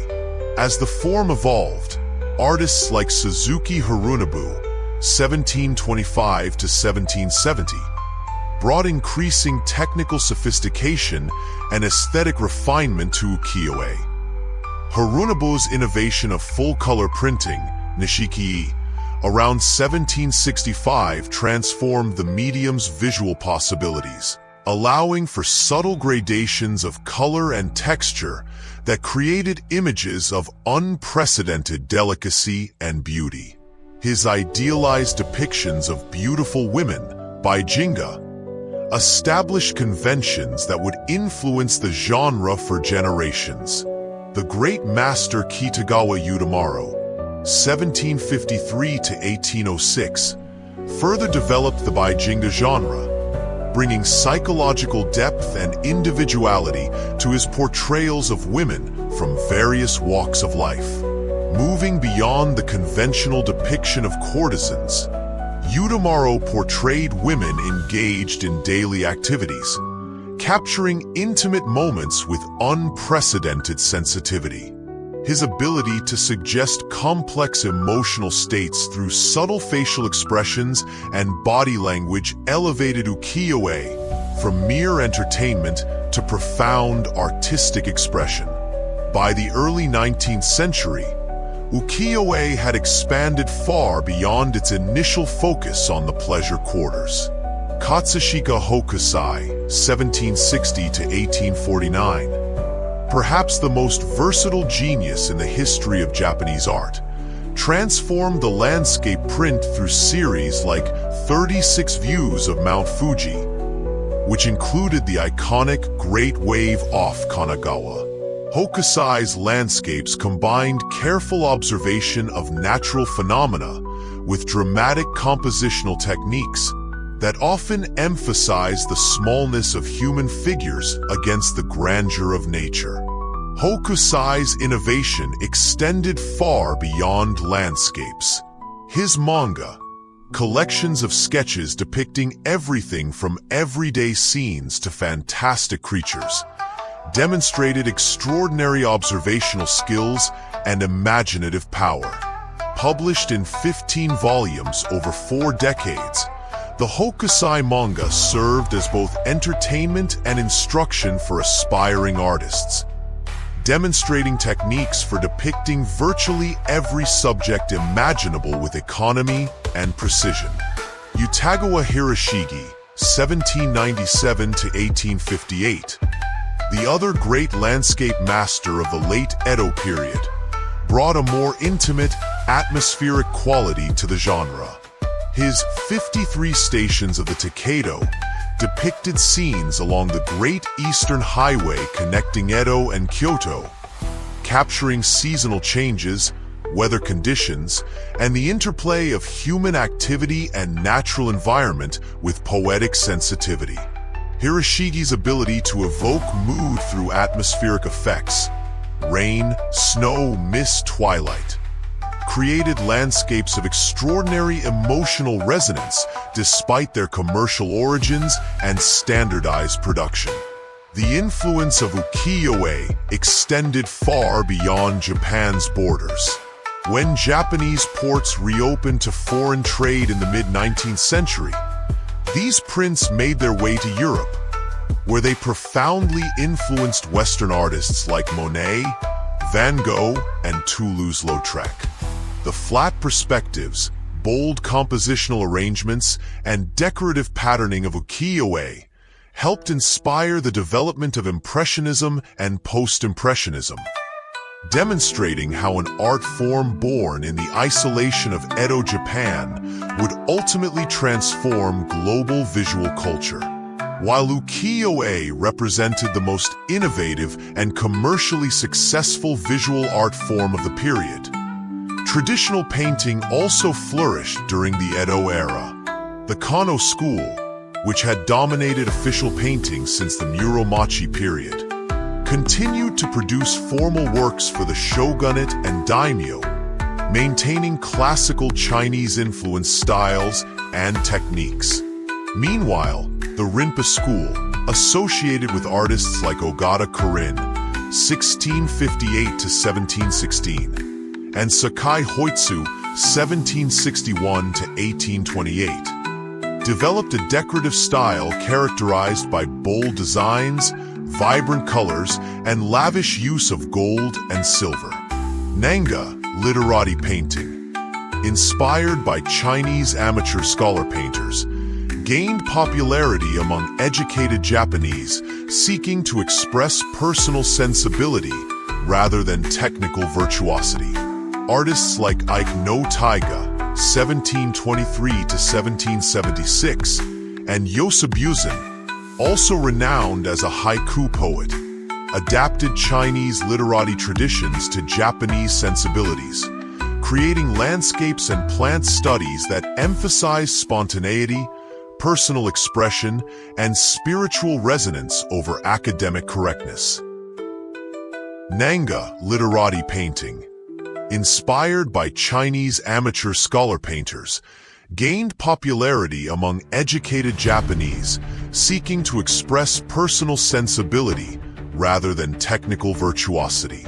Artists like Ike no Taiga, 1723 to 1776, and Yosubuzan, also renowned as a haiku poet, adapted Chinese literati traditions to Japanese sensibilities, creating landscapes and plant studies that emphasize spontaneity, personal expression, and spiritual resonance over academic correctness.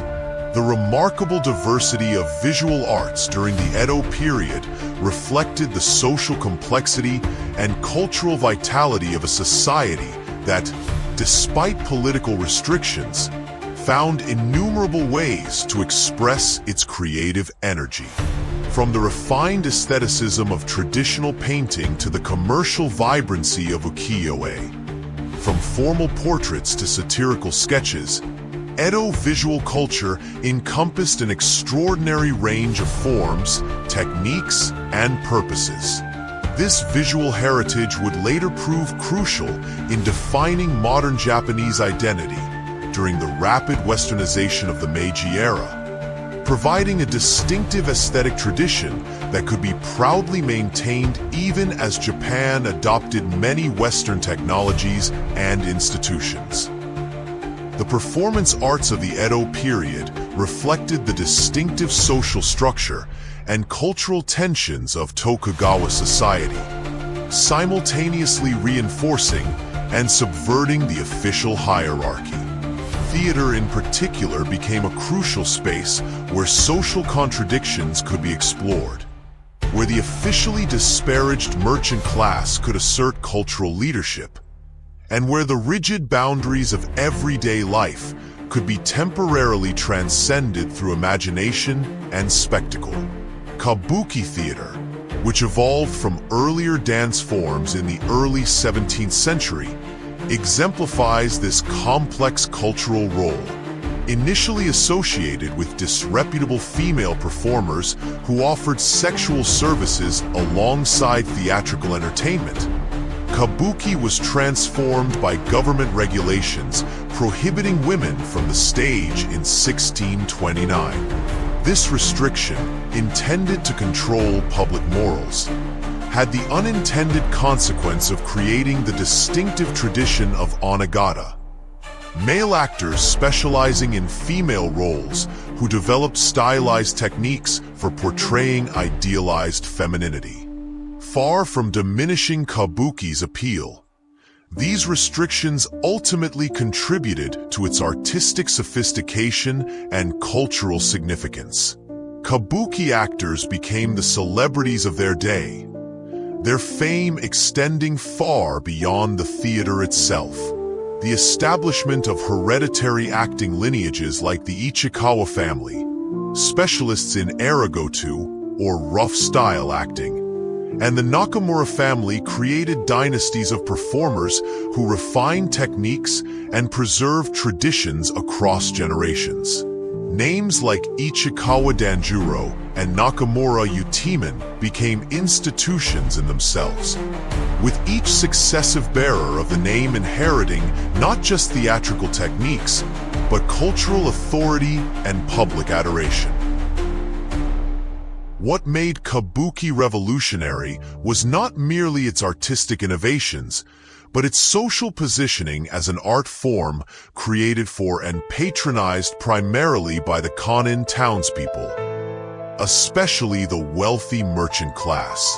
While the elite samurai officially disdained Kabuki as vulgar entertainment unworthy of their attention, many attended performances incognito, drawn by the spectacle's undeniable power and cultural relevance.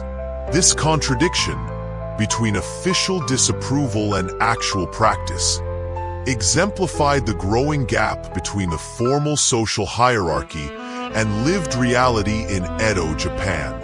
The physical structure of kabuki theaters reflected this cultural significance.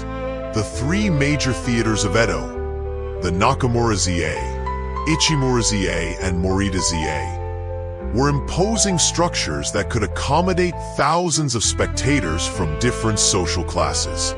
The spatial arrangement within theaters both reflected and temporarily suspended the rigid social stratification of Tokugawa society. The best seats in the Masu box seats were typically occupied by wealthy merchants, while samurai, who theoretically outranked them in the social hierarchy, often sat in less prominent locations, sometimes hiding their faces with large sedge hats to maintain anonymity. The theatrical experience itself was immersive and communal, quite unlike modern silent spectatorship. Audiences ate, drank, and socialized during performances, calling out keiko, shouts of appreciation, at particularly impressive moments. Regular patrons formed clubs supporting favorite actors, collecting memorabilia, and sometimes engaging in heated rivalries with fans of competing performers. The theater district became a world unto itself, with tea houses, restaurants, and brothels catering to the audiences before and after performances. Kabuki's distinctive theatrical techniques evolved to captivate this boisterous audience. The Hanamichi, a runway extending from the stage through the audience, allowed for dramatic entrances and exits, bringing performers into intimate proximity with spectators. Nye, stylized poses in which actors froze at moments of emotional intensity, emphasized the visual spectacle for audiences seated far from the stage. Elaborate stage machinery enabled spectacular transformations, including revolving stages, Mawari Butai, that facilitated rapid scene changes, and trapdoors, Seri, through which actors could mysteriously appear or disappear. The content of kabuki plays reflected the tensions and preoccupations of Tokugawa society while navigating strict censorship.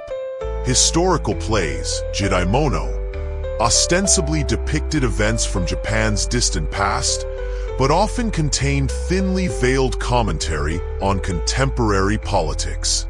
By setting stories in earlier eras, playwrights could critique current authorities with plausible deniability.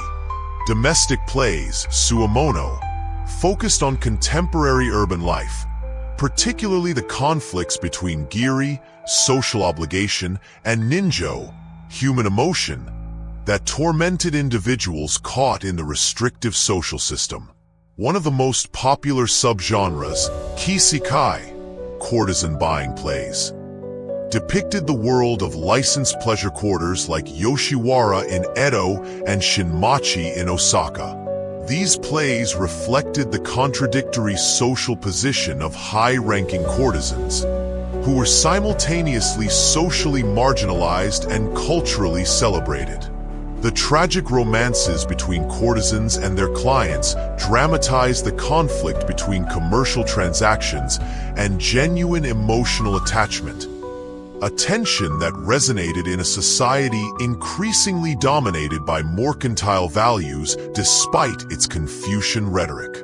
The Arigoto, rough style, performance technique, featuring exaggerated makeup, bombastic speech, and stylized movement, transformed historical warriors into superhuman heroes capable of impossible feats. This stylistic approach allowed commoner audiences to vicariously experience the power and agency denied them in everyday life. Meanwhile, the Wagoto, soft style, associated with Osaka Kabuki, depicted more psychologically realistic characters, often merchants or lovers, navigating the emotional complexities of contemporary society.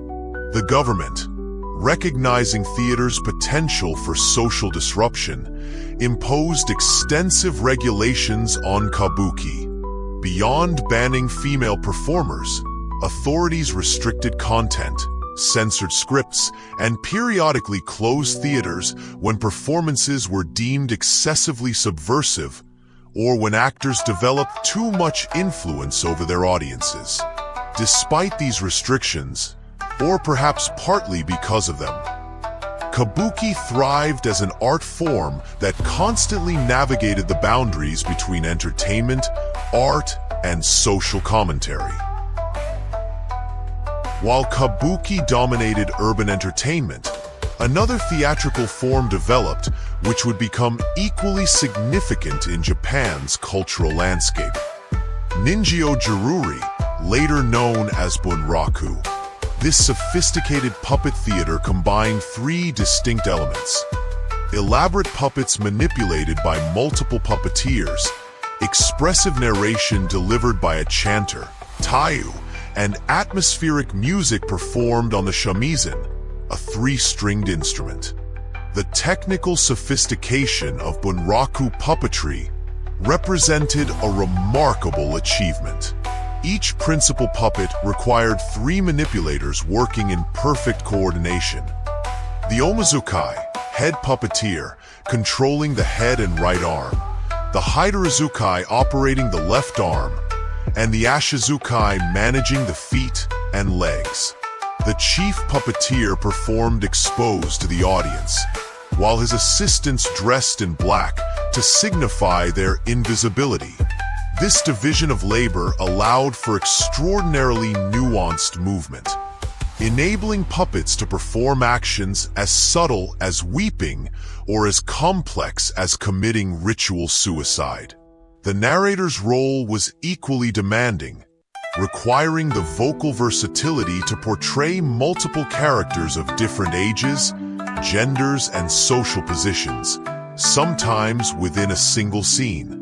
Master chanters like Takamoto Gadeu, 1651–1714, who collaborated with the playwright Chikamatsu Monzaemon, developed techniques for conveying profound emotion through vocal modulation, timing, and intensity. The shamisen player, meanwhile, provided not just musical accompaniment, but sound effects and emotional cues that heightened the drama's impact.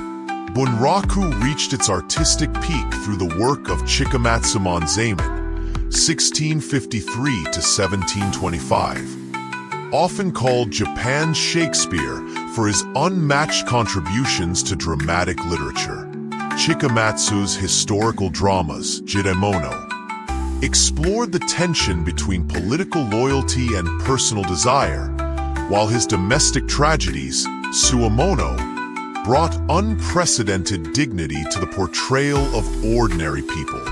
His most famous works, including The Love Suicides at Sonozaki, 1703, and The Love Suicides at Amijima, 1721, elevated suicide from mere sensationalism to profound social commentary, revealing the irreconcilable contradictions within Tokugawa society.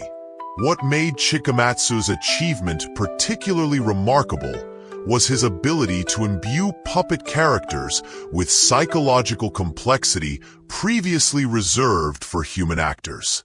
By focusing on the inner lives and moral dilemmas of merchants, artisans, and courtesans, people traditionally deemed unworthy of serious artistic treatment, he democratized tragedy itself. His lover-suicide plays, Shinjumono, portrayed ordinary people driven to desperate measures by the conflict between social obligation and personal feeling, suggesting that the emotional suffering of commoners merited the same artistic seriousness as the political conflicts of the elite. Beyond theatrical forms, dance played a vital role in Edo cultural life. The refined tradition of Nihon-Bio, classical Japanese dance, emerged from kabuki, gradually developing into an independent art form practiced by both professional performers and members of the elite. Unlike the narrative-driven performances of kabuki, Neon Bio emphasized abstract expression of emotion through stylized movement, often inspired by natural phenomena or seasonal changes. Professional female dancers, known as geisha, developed their own distinctive performance traditions. Unlike courtesans, whose primary role was sexual entertainment, geisha specialized in artistic accomplishments including dance, music, conversation, and games. Their performances at private parties provided a socially acceptable context for interactions between men and women outside the restrictive confines of family life. The geisha arts represented a radical reimagining of female accomplishment, creating space for women to achieve artistic mastery and a degree of economic independence within a patriarchal society. Popular among commoners, folk dances like Bon Odori, performed during the Summer Obon Festival to welcome ancestral spirits, and regional traditions like Awa Odori from Tokushima created communal experiences that temporarily suspended everyday social distinctions. During these festivals, participants from all social classes danced together, creating moments of collective joy and solidarity that contrasted with the rigid hierarchy of ordinary life. Music during the Edo period developed along similarly diverse paths, with elite traditions existing alongside popular forms. Court music, gagaku, with its ancient Chinese and Korean roots, continued to be performed in aristocratic and sacred contexts, preserving a musical connection to Japan's continental heritage despite the country's political isolation. The shamisen, introduced from the Ryukyu Kingdom, present-day Okinawa, in the 16th century, transformed Japanese musical culture through its versatility and expressive potential. Originally associated with blind minstrels and female entertainers of dubious reputation, the instrument gradually gained respectability through its use in bunraku and kabuki. By the mid-Edo period, shamisen music had diversified into numerous styles, from the dramatic narratives of Gideabushi performed in bunraku to the refined chamber music of Juda enjoyed by the educated elite. The koto, a 13-string zither with ancient origins, experienced a renaissance under master performers like Yatsuhashi Kengyo, 1614 to 1685, who developed new tuning systems and compositional techniques. Blind musicians, who formed specialized guilds, played a particularly important role in developing and preserving musical traditions, their disability paradoxically granting them social mobility and artistic opportunities unavailable to many sighted individuals. Percussion ensembles performed during festivals and ceremonies, with taiko drums and other instruments creating powerful rhythmic experiences that united communities in shared celebration. Song traditions range from the refined art songs Kuda, performed by geisha, to boisterous drinking songs and work chants that accompanied everyday activities. This rich musical ecosystem developed in relative isolation from Western influences, creating distinctive approaches to melody, rhythm, and tone color that differed significantly from European traditions. The pentatonic scales, heterophonic textures, and microtonal ornamentations characteristic of Edo period music reflected both Japanese aesthetic preferences and technical possibilities of indigenous instruments. While theatrical forms represented the most sophisticated performance traditions of the Edo period, entertainment extended far beyond formal stages. Street performers, including acrobats, storytellers, and animal trainers, traveled between towns, bringing spectacle and novelty to even remote areas. Traveling troupes performed simplified versions of kabuki plays for rural audiences, disseminating urban culture throughout the country. Professional storytellers, Rakuganta, developed a unique art form combining narrative skill with comedic timing. Seated on a simple cushion with only a fan and a small cloth as props, these performers could hold audiences spellbound through vocal versatility and subtle characterization. The stories they performed, known as rakugo, ranged from humorous tales of human folly to touching accounts of everyday life, creating an intimate connection between performer and audience. Public spectacles like sumo wrestling tournaments drew enormous crowds, combining athletic competition with religious ritual and pageantry. Originally associated with agricultural fertility rites, sumo had evolved by the Edo period into a highly formalized sport with professional wrestlers organized into stables. Tournaments sponsored by the shogunate became major social events, with elaborate processions and ceremonial elements that reinforced social hierarchy even as they entertained spectators from all classes. The theatrical traditions that flourished during the Edo period left an indelible mark on Japanese culture that persists to the present day.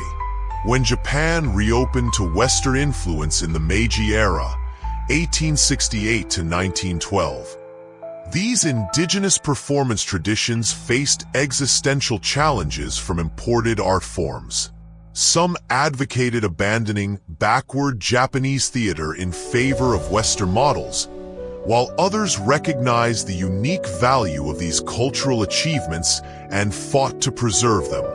This tension ultimately produced a compromise.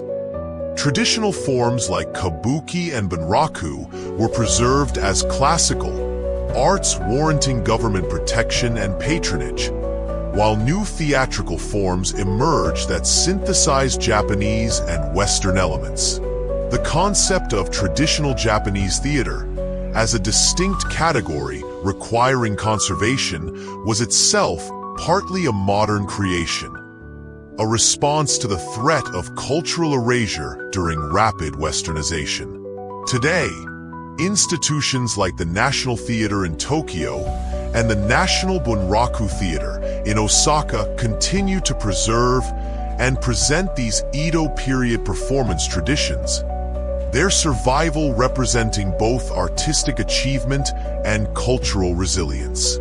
These living traditions connect contemporary Japanese audiences to the creative energies of their ancestors, who developed sophisticated artistic expressions despite, or perhaps because of, the political restrictions of the Tokugawa era.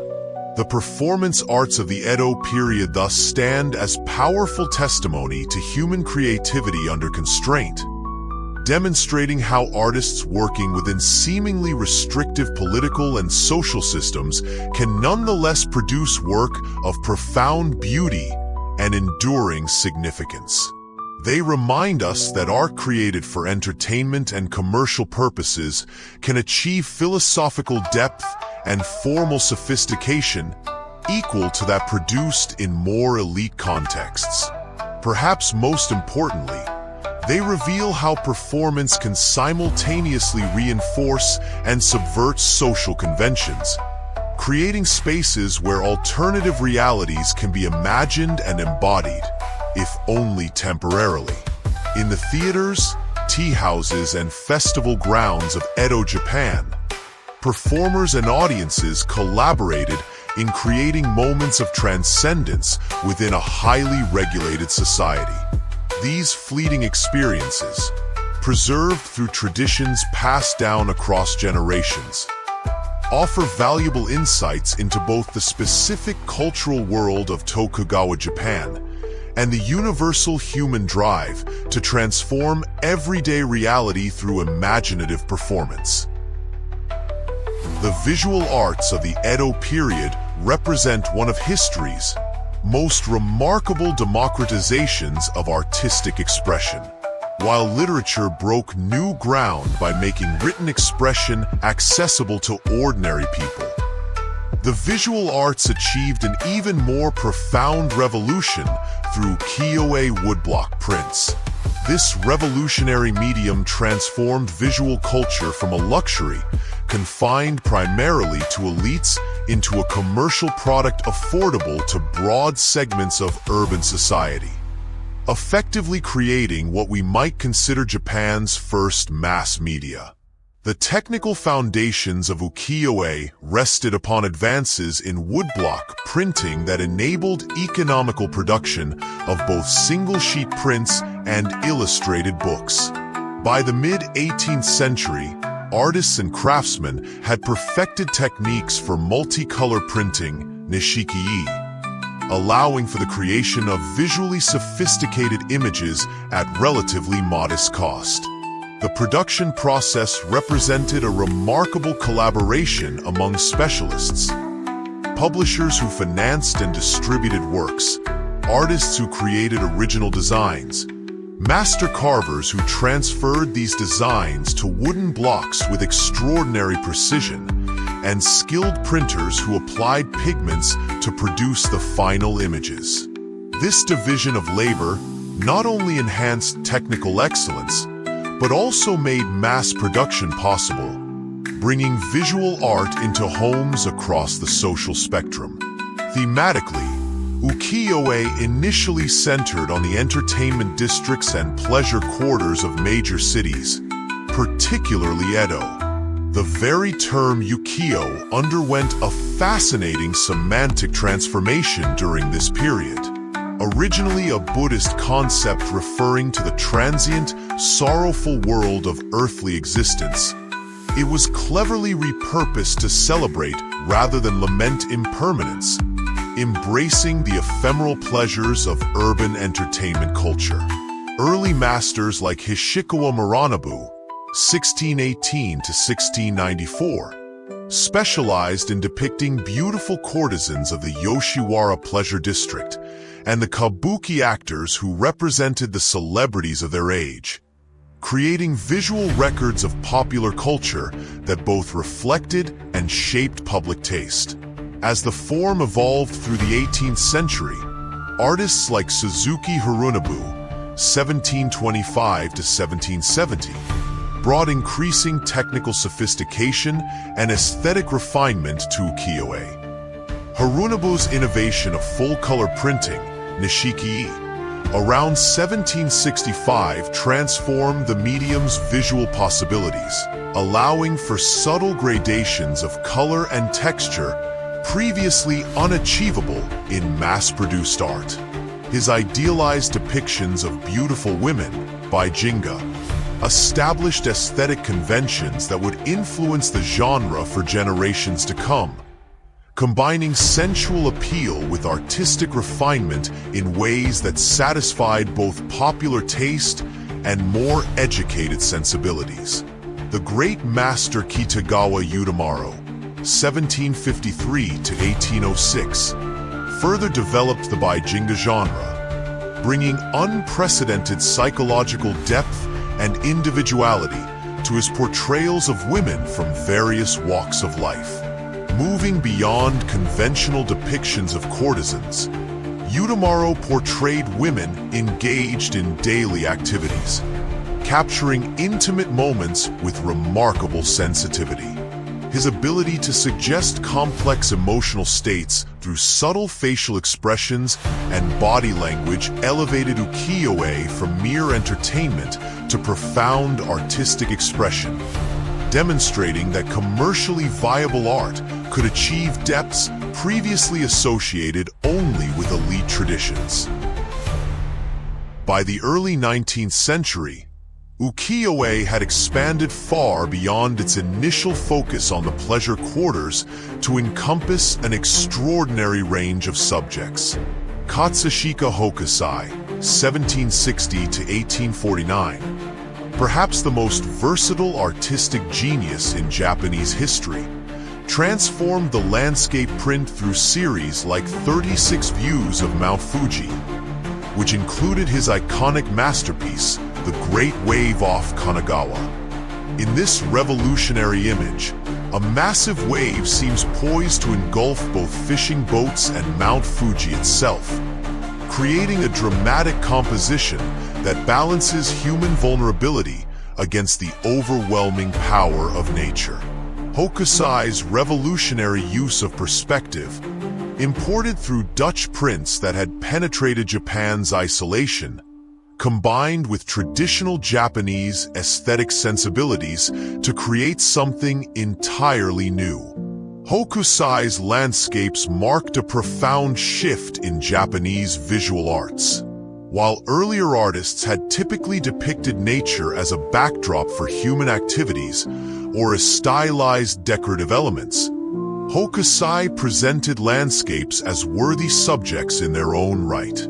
His views of Mount Fuji captured the sacred mountain in all seasons and from multiple perspectives, sometimes dominating the composition, sometimes appearing as a distant element within a larger scene. Through these variations, he explored both the physical reality of Japan's most iconic geographical feature and its spiritual and cultural significance, creating images that resonated deeply with Japanese viewers while establishing compositional techniques that would later influence Western artists. What distinguishes Hokusai's genius was not merely his mastery of landscape, but his extraordinary versatility and visual imagination. His manga, collections of sketches depicting everything from everyday scenes to fantastic creatures, demonstrated unparalleled observational skills and creative power. Published in 15 volumes over 4 decades, the Hokusai manga serves simultaneously as popular entertainment and as technical instruction for aspiring artists, demonstrating techniques for depicting virtually every subject imaginable with economy and precision. Through these works, Hokusai effectively created a visual encyclopedia of Japanese life and imagination, preserving countless aspects of Edo culture that might otherwise have been lost to history. Utagawa Hiroshige, 1797 to 1858, the other great landscape master of the late Edo period, brought a more intimate, atmospheric quality to the genre. His monumental series, 53 Stations of the Takedo, depicted scenes along the Great Eastern Highway connecting Edo and Kyoto, the political and cultural capitals of Japan. Unlike Hokusai's often dramatic compositions, Hiroshige specialized in capturing the subtle interaction between humans and their environment, the changing qualities of light and weather, and the distinctive character of specific places. His ability to evoke mood through atmospheric effects, rain, snow, mist, twilight, created landscapes of extraordinary emotional resonance despite their commercial origins and standardized production methods. Hiroshige's compositions often incorporated human figures engaged in everyday activities. Travelers trudging through snow, villagers harvesting rice, fishermen casting nets, creating visual narratives that celebrated the rhythms of ordinary life. This integration of human activity within natural settings reflected fundamental aspects of Japanese cultural identity, particularly the sense of harmony between humanity and nature that characterized traditional Japanese thought. Through these images, viewers could experience both the diversity of their homeland and the continuity of cultural patterns that united disparate regions within a coherent national identity. The influence of these ukiyo-e masters extended far beyond Japan's borders, in ways they could never have anticipated. When Japanese ports reopened to foreign trade in the mid-19th century, woodblock prints made their way to Europe, often used as packing material for more valuable goods. Western artists including Monet, Van Gogh, Degas, and Toulouse-Lautrec encountered these images and were profoundly influenced by their flat perspectives, bold compositional arrangements, and decorative patterning. The phenomenon known as Japonism transformed Western painting, helping inspire the development of Impressionism and Post-Impressionism. Thus, an art form born in the isolation of Edo, Japan, would ultimately transform global visual culture, demonstrating how innovations developed in seeming seclusion could eventually reshape artistic practices around the world. While ukiyo-e represented the most innovative and commercially successful visual art form of the period, traditional painting also flourished during the Edo era, creating a complex ecosystem of visual traditions that served different social functions and aesthetic purposes. The Kano school, which had dominated official painting since the Muromachi period, continued to produce formal works for the shogunate and daimyo, maintaining classical Chinese-influenced styles and techniques. These artists served as official painters to the ruling elite, decorating castles, palaces, and Buddhist temples with monumental screens and scroll paintings that emphasized technical perfection and adherence to established conventions. Meanwhile, the Rinpa school, associated with artists like Ogata Kurin (1658–1716) and Sakai Hoitsu (1761–1828), developed a decorative style characterized by bold designs, vibrant colors, and lavish use of gold and silver. Their works, often appearing on folding screens, sliding doors, and luxury items like lacquerware, combined abstract patterns with highly stylized natural motifs, creating a visual language that emphasized surface beauty and decorative impact. The Rinpa aesthetic, with its emphasis on flat planes of color and asymmetrical compositions, represented a distinctively Japanese approach to visual organization that diverged sharply from both Chinese precedents and Western traditions. Nanga literati painting, inspired by Chinese amateur scholar painters, gained popularity among educated Japanese seeking to express personal sensibility rather than technical virtuosity. Artists like Ike no Taiga, 1723–1776, and Yoshibuzan, also renowned as a haiku poet, adapted Chinese literati traditions to Japanese sensibilities, creating landscapes and plant studies that emphasize spontaneity, personal expression, and spiritual resonance over academic correctness. These paintings, typically executed in ink on paper or silk, embodied an aesthetic of refined simplicity that contrasted sharply with both the decorative splendor of Rinpa and the popular appeal of ukiyo-e. The remarkable diversity of visual arts during the Edo period reflected the social complexity and cultural vitality of a society that, despite political restrictions, found innumerable ways to express its creative energy. From the refined aestheticism of traditional painting to the commercial vibrancy of ukiyo-e, from formal portraits to satirical sketches, Edo visual culture encompassed an extraordinary range of forms, techniques, and purposes. This visual heritage would later prove crucial in defining modern Japanese identity during the rapid westernization of the Meiji era, providing a distinctive aesthetic tradition that could be proudly maintained even as Japan adopted many Western technologies and institutions. What unified this diverse visual production was a distinctive set of thematic preoccupations that reflected broader cultural and philosophical currents of the period. The concept of mono no aware, an appreciation for the transience of things, pervaded Edo visual culture, from Hiroshige's seasonal landscapes to the ephemeral beauty of courtesans in ukiyo-e prints. This aesthetic sensibility, deeply rooted in Buddhist conceptions of impermanence, found new expressions in art forms that celebrated rather than lamented the fleeting nature of existence. Cherry blossoms, autumn leaves, snow-covered landscapes.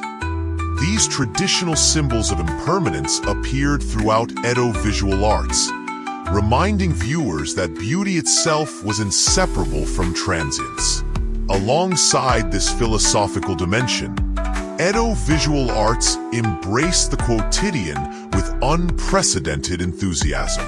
While earlier Japanese art had often focused on aristocratic pursuits, religious themes, or idealized landscapes, Edo artists turned their attention to the textures of everyday existence. Merchants conducting business, craftsmen at work, women performing domestic tasks, travelers on familiar roads.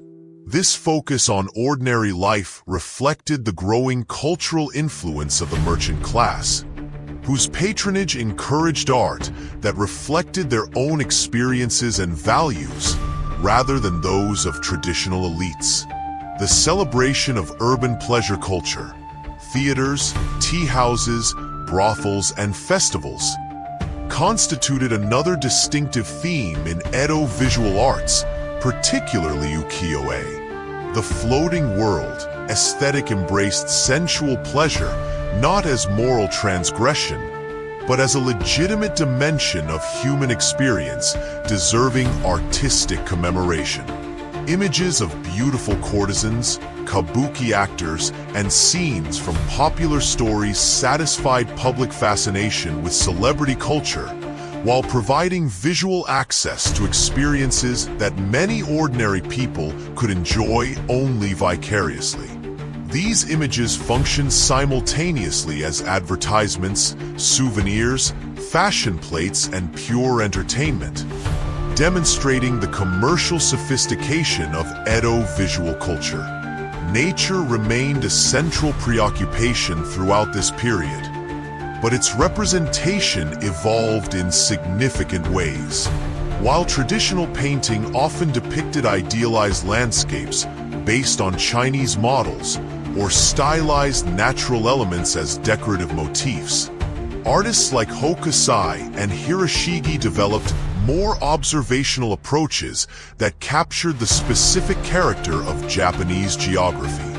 Mount Fuji, in particular, emerged as a potent symbol of national identity, appearing in countless images that explored its changing appearance under different conditions of weather, season, and perspective. Through these representations, the natural environment became inextricably linked with cultural identity, creating visual expressions of what it meant to be Japanese. The spirit of the age found further expression through distinctive stylistic approaches that balanced realism with abstraction, detail with suggestion, and tradition with innovation. Ukiyo-e artists developed sophisticated techniques for suggesting three-dimensional form, while maintaining the essentially flat nature of the woodblock print, creating a visual language that emphasized clear outlines, areas of uniform color, and strategic simplification. These formal qualities, initially developed to accommodate the technical limitations of woodblock printing, eventually became aesthetic virtues in their own right, influencing subsequent developments in both Japanese and Western art. The remarkable flourishing of visual arts during the Edo period represented a significant democratization of culture, with art forms previously reserved for elites becoming increasingly accessible to broader segments of society. However, this democratization remained incomplete and uneven. While ukiyo-e prints were affordable to many urban commoners, original paintings by master artists remained luxury items accessible only to the wealthy.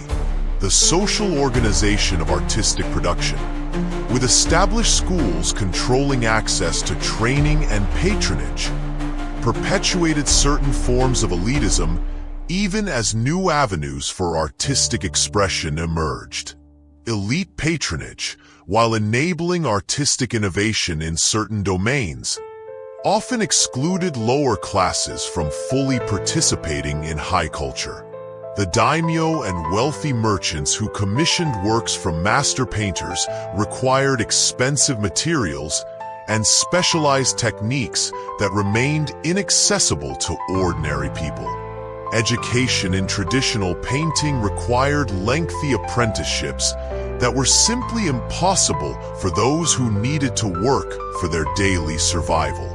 Thus, while visual culture expanded dramatically during this period, certain forms of artistic production remained firmly embedded within elite social networks.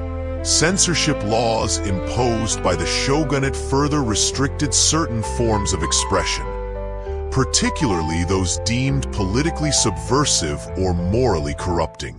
Publishers and artists producing ukiyo-e faced regular scrutiny from government censors, who prohibited explicit depiction of contemporary political figures or events that might undermine the legitimacy of the Tokugawa regime. While artists developed ingenious methods for evading these restrictions, using historical allegories or fictional characters to comment obliquely on current affairs, the threat of punishment nonetheless constrained artistic freedom in significant ways. The government particularly targeted depictions of contemporary samurai and daimyo, fearing that realistic portraits might diminish the mystique of the warrior class or reveal tensions within the ruling elite. Criticism of government policies, even indirect or allegorical, could result in severe punishment for artists and publishers. These restrictions reflected the shogunate's awareness of art's potential as a form of social communication and political critique, even in a society where explicit political discourse was severely limited. Paradoxically, these restrictions may have contributed to certain forms of artistic innovation by forcing artists to develop symbolic and allegorical approaches that could convey meaning while evading censorship. The emphasis on entertainment subjects, actors, courtesans, landscapes, and scenes from classical literature partially reflected these political constraints, as these themes offered relatively safe territory for artistic exploration.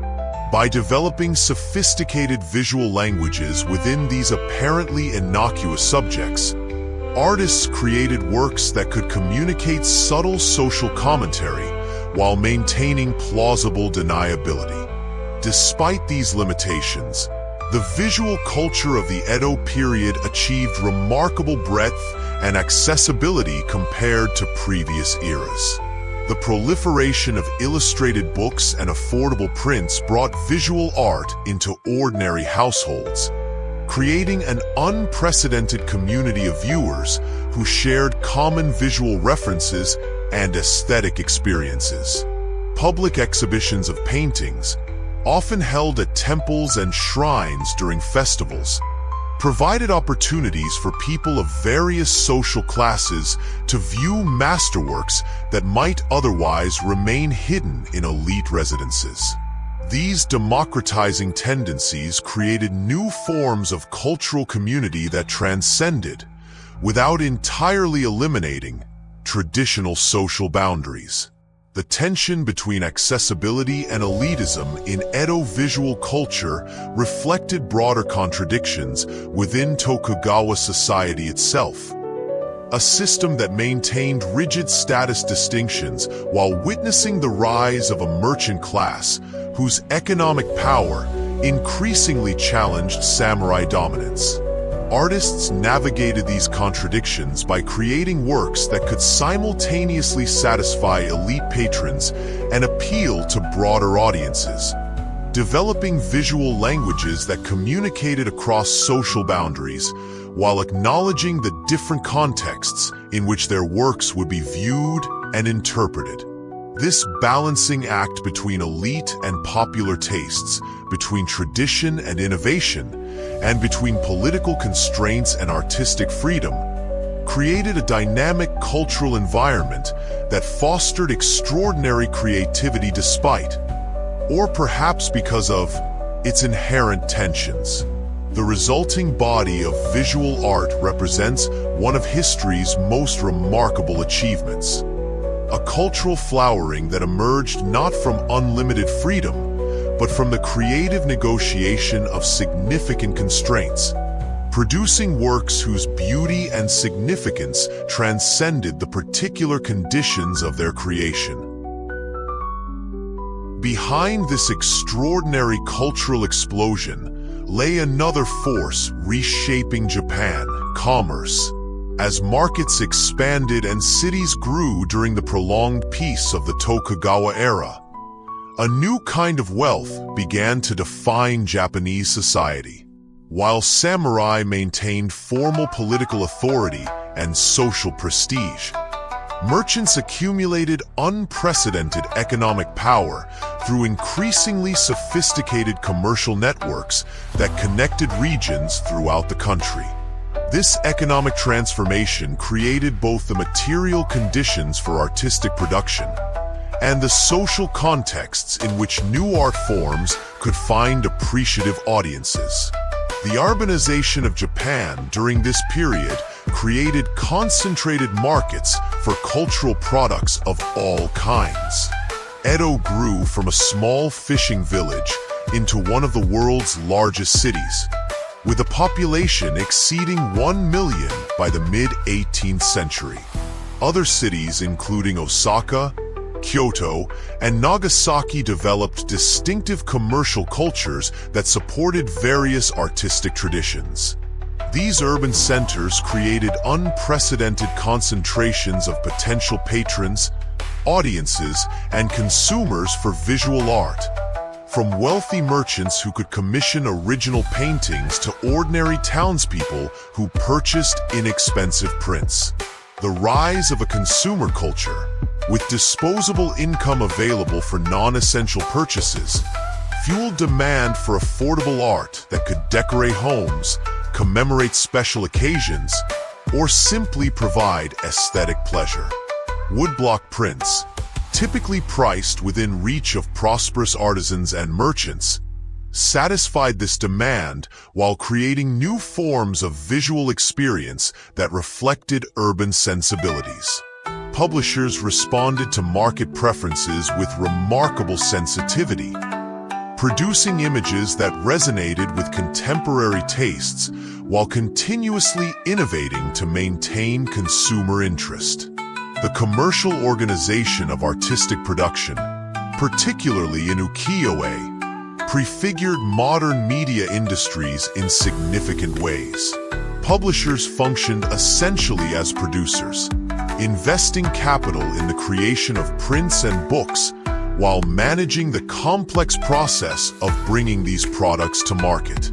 Artists worked essentially as content creators, developing designs that would appeal to target audiences while satisfying their own creative ambitions.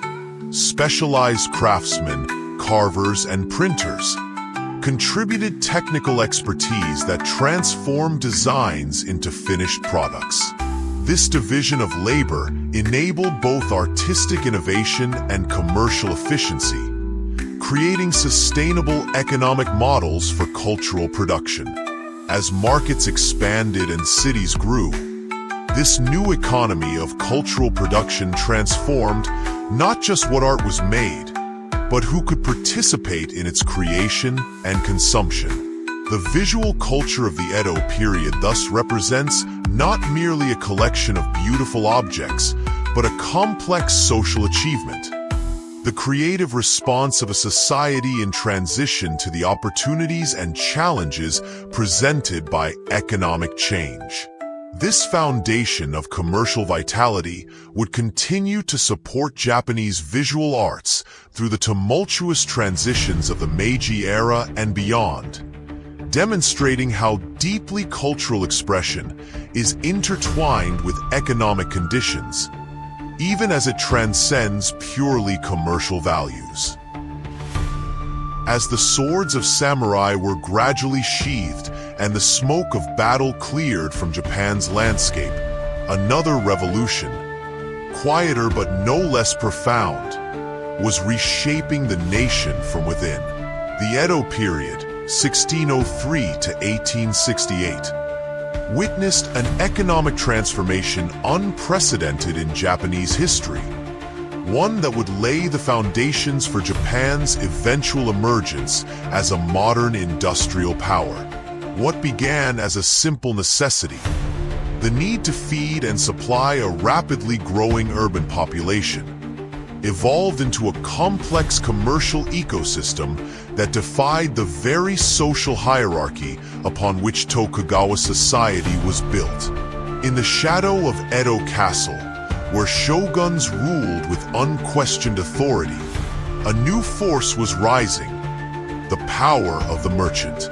Though officially relegated to the lowest rung of society beneath samurai, farmers, and artisans, these traders would gradually accumulate wealth that rivaled, and in some cases exceeded, that of their supposed betters.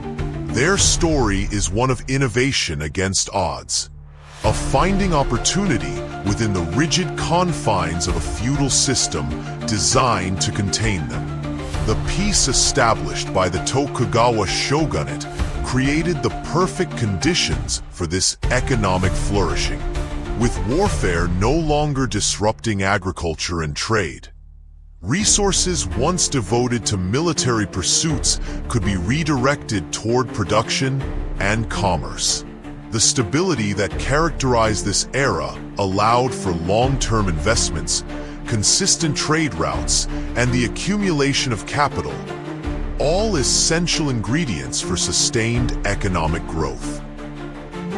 The lifeblood of Edo Japan's economic vitality flowed through an increasingly sophisticated network of roads, waterways, and market towns that connected previously isolated regions into a cohesive economic whole. At the center of this system stood the 5 highways, Gokeido, a network of major roads radiating outward from Edo like spokes from a hub. Chief among these was the Takedo, the Eastern Sea Road, which connected Edo to Kyoto along a scenic coastal route immortalized in countless woodblock prints and travel narratives. These highways were more than mere dirt paths. They represented a sophisticated transportation infrastructure maintained with remarkable precision. Mile markers, Ichirizuka, stood at regular intervals, while post stations, Shakuba, provided food, lodging, and fresh horses for travelers. The shogunate established an official courier system, Hikyaku, that could deliver messages between Edo and Kyoto in as little as 4 days. An astonishing feat in a pre-industrial society. Complementing these land routes were extensive coastal shipping networks that connected major ports and river systems. Merchant vessels plied these waters with increasing frequency, carrying rice from fertile northern provinces to feed the growing cities, transporting specialty goods like pottery from Kyushu, and facilitating the exchange of regional products throughout the archipelago. The development of the Sengokyubian, large, sturdy cargo ships capable of carrying over 1,000 koku of rice, approximately 150 tons, revolutionized maritime commerce. These triple-masted vessels, with their distinctive red-painted hulls, became symbols of mercantile prosperity. In the wake of these transportation improvements, previously remote villages transformed into bustling way stations and market towns. Places like Otsu in Shiga Prefecture and Odawara in Kanagawa flourished as critical junctions where goods were exchanged, sorted, and redistributed. The emergence of specialized wholesale districts within these towns reflected an increasingly sophisticated commercial organization, with middlemen and brokers facilitating transactions between producers and consumers across ever greater distances. At the heart of Edo, Japan's economy, beat the steady rhythm of rice cultivation and distribution. Rice was not merely the staple food. It served as the foundation of the entire economic and social structure. Domains, Han, measured their wealth in koku, a unit representing the amount of rice needed to feed one person for 1 year, approximately 180 liters. Samurai stipends were calculated and paid in rice. Taxes were assessed and collected in rice. In many ways, Japan functioned on a rice standard long before Western nations adopted the gold standard. This rice-based economy gave rise to sophisticated financial innovations that would have impressed even contemporary European bankers. In Osaka, which emerged as the commercial center of Japan, wholesale rice merchants established the world's first futures market at the Dojima Rice Exchange. Here, standardized rice contracts, empty vouchers representing rice stored in warehouses, were traded, allowing merchants to speculate on future price movements or hedge against potential losses. This financialization of rice created liquidity in the economy and facilitated capital formation for investments in other sectors. The need to move rice efficiently from agricultural regions to urban centers spurred further financial innovations.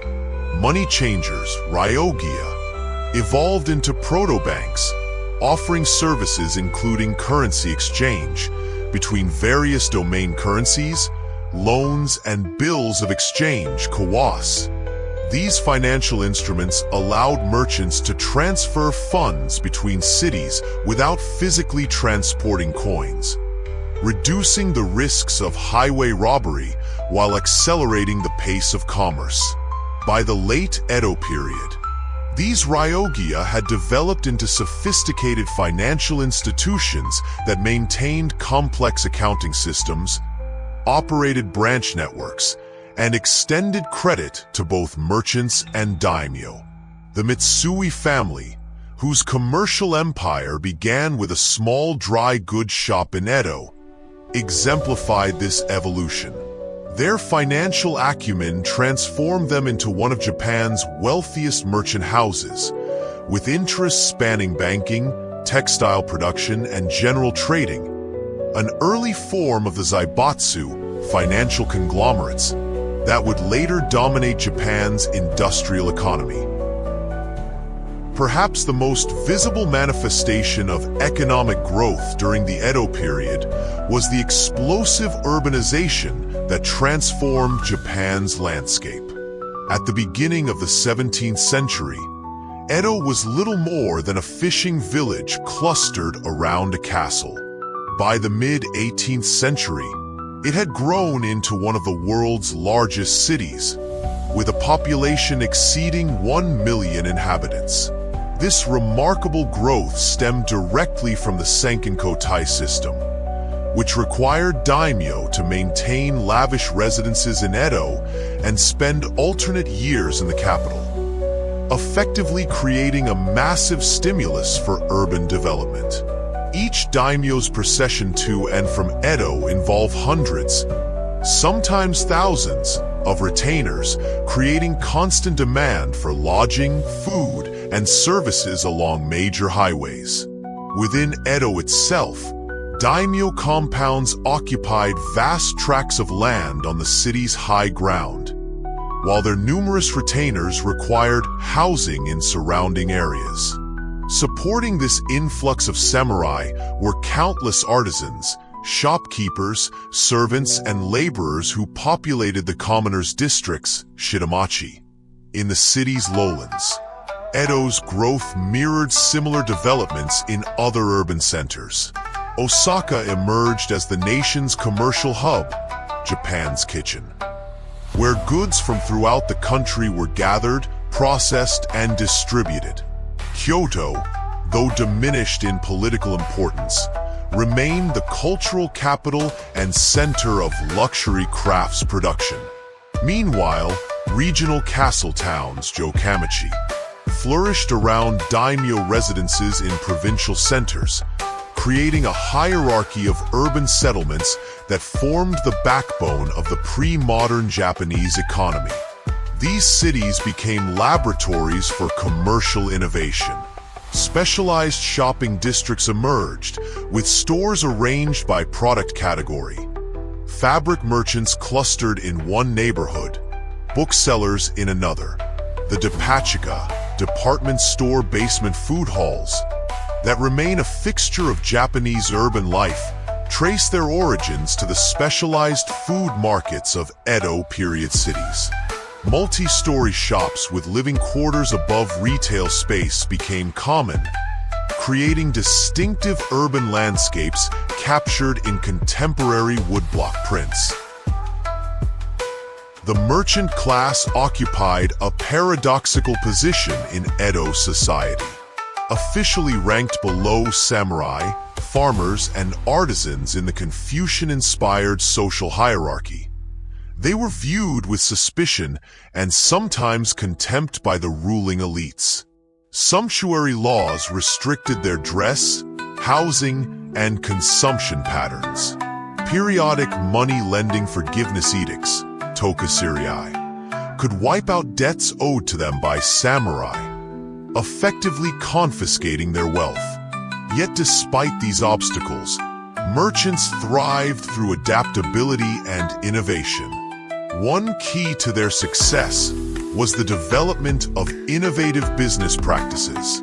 The Mitsui family pioneered the concept of cash sales at fixed prices, Genkin Kakin Nashi, cash, no bargaining, at their Ekigoya dry goods store in Edo, revolutionizing retail by increasing inventory turnover and reducing the risks of extending credit. They also introduced the practice of seasonal sales to clear inventory, a marketing innovation that remains standard in retail today. Merchants organized themselves into guilds, ZA or Kabu Nakama, that regulated competition, maintained quality standards, and protected members' interests. These guild associations became powerful economic institutions in their own right, sometimes securing monopoly rights from the shogunate in exchange for payments or loans. Through these collective arrangements, merchants gained influence that belied their official status. The Nakama system also facilitated the development of sophisticated commercial practices, including standardized accounting methods, apprenticeship training, and complex contractual relationships. The practice of splitting the shop, bunk, where successful apprentices were set up in semi-independent branch operations, allowed merchant houses to expand while maintaining quality control and family connections. This organizational innovation enabled the creation of far-flung commercial networks that could respond quickly to market opportunities. In the absence of strong legal protections, merchants developed reputation-based systems of trust. Family names became valuable brands, with houses like Mitsui, Sumitomo, and Konoike commanding respect that transcended individual lifespans. The concept of house, i.e., as a commercial entity that outlived any single generation, became central to merchant culture. With carefully maintained ledgers and house codes, kaken, passing commercial wisdom from one generation to the next. The wealth generated by commerce found expression in a vibrant urban culture that defined the Edo period aesthetic. Merchant patronage supported a flourishing entertainment industry centered on the ukiyo, floating world. Districts where kabuki theaters, sumo tournaments, tea houses, and brothels offered diversions for those with money to spend. These pleasures were documented and celebrated in ukiyo-e woodblock prints, novels, and poetry that captured the essence of urban life. Merchant wealth also flowed into education and the arts. By the late Edo period, literacy rates in Japan had reached levels comparable to or exceeding those of contemporary European nations, with private academies, Terakoya, providing basic education to children of merchants and even prosperous farmers. Book publishing flourished, with lending libraries making literature accessible to readers of modest means. Merchant patronage supported the development of distinctive art forms, including haiku poetry, kabuki theater, and decorative arts. This cultural efflorescence reflected the emergence of a distinctive merchant ethos that valued practicality, diligence, and the careful management of resources. Unlike the samurai ideal of martial valor or the aristocratic emphasis on refined taste, merchant culture celebrated commercial success, achieved through persistent effort and clever adaptation to circumstances. The phrase winner in business, loser in politics, Shobai Shosha, Saido Haisha, captured their pragmatic approach to navigating a society that officially despised them while increasingly depending on their economic function. The economic achievements of the Edo period are all the more remarkable considering the constraints under which they occurred. The Sakoku policy of national seclusion severely limited foreign trade, reducing it to closely monitored exchanges with China and the Netherlands at Nagasaki, with Korea through Tsushima, and with the Ryukyu Kingdom through Satsuma Domain. Despite these restrictions, domestic commerce flourished, creating what historians have termed a proto-industrial economy characterized by increasing specialization, commercial agriculture, and rural manufacturing. In regions like the Kinai, the area surrounding Kyoto and Osaka, farmers supplemented agricultural income with cottage industries producing textiles, paper, ceramics, and other goods for urban markets. The putting out system, where merchants provided raw materials to rural households for processing, created networks of production that transcended the village economy. Specialized regions emerged: Tokushima for indigo dye, Aramatsu for shibori tie-dyed textiles, Tsubame for metalwork, creating distinctive local products that found markets throughout Japan. Agricultural innovation supported this economic diversification. New farming techniques, improved seed varieties, and expanded irrigation systems increased productivity, freeing labor for non-agricultural pursuits. Double cropping became common in warmer regions, while commercial crops like cotton, tea, tobacco, and sugar supplemented traditional rice cultivation. The Joan system, where farmers paid a fixed rent to their lords regardless of actual harvest yields, incentivized productivity improvements while allowing successful cultivators to retain surplus production.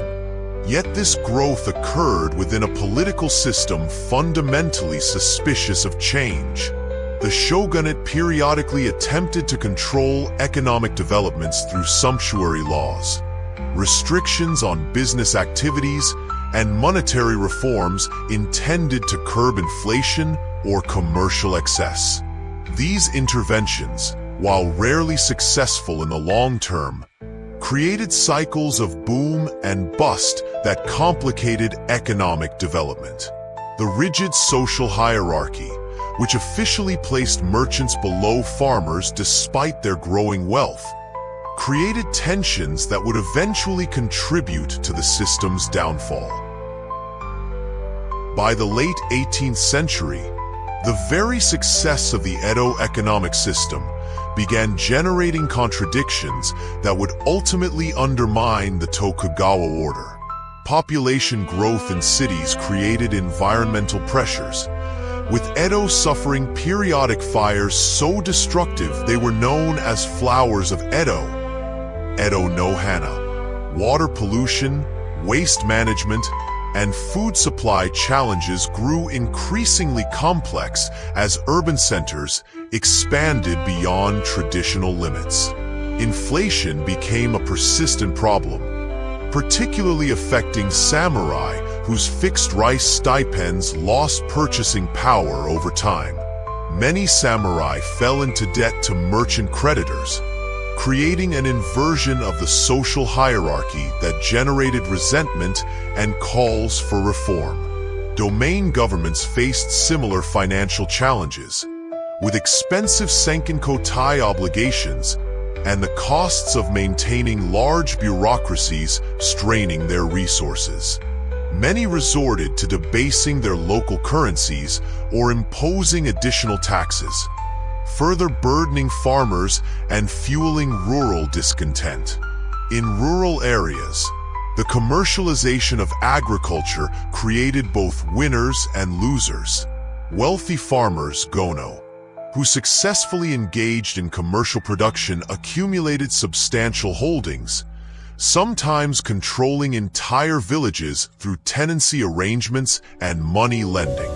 Meanwhile, marginal farmers lost independence, becoming tenant cultivators or agricultural laborers. This growing rural inequality contributed to periodic peasant uprisings, Hayakusho-iki, that sometimes required military suppression.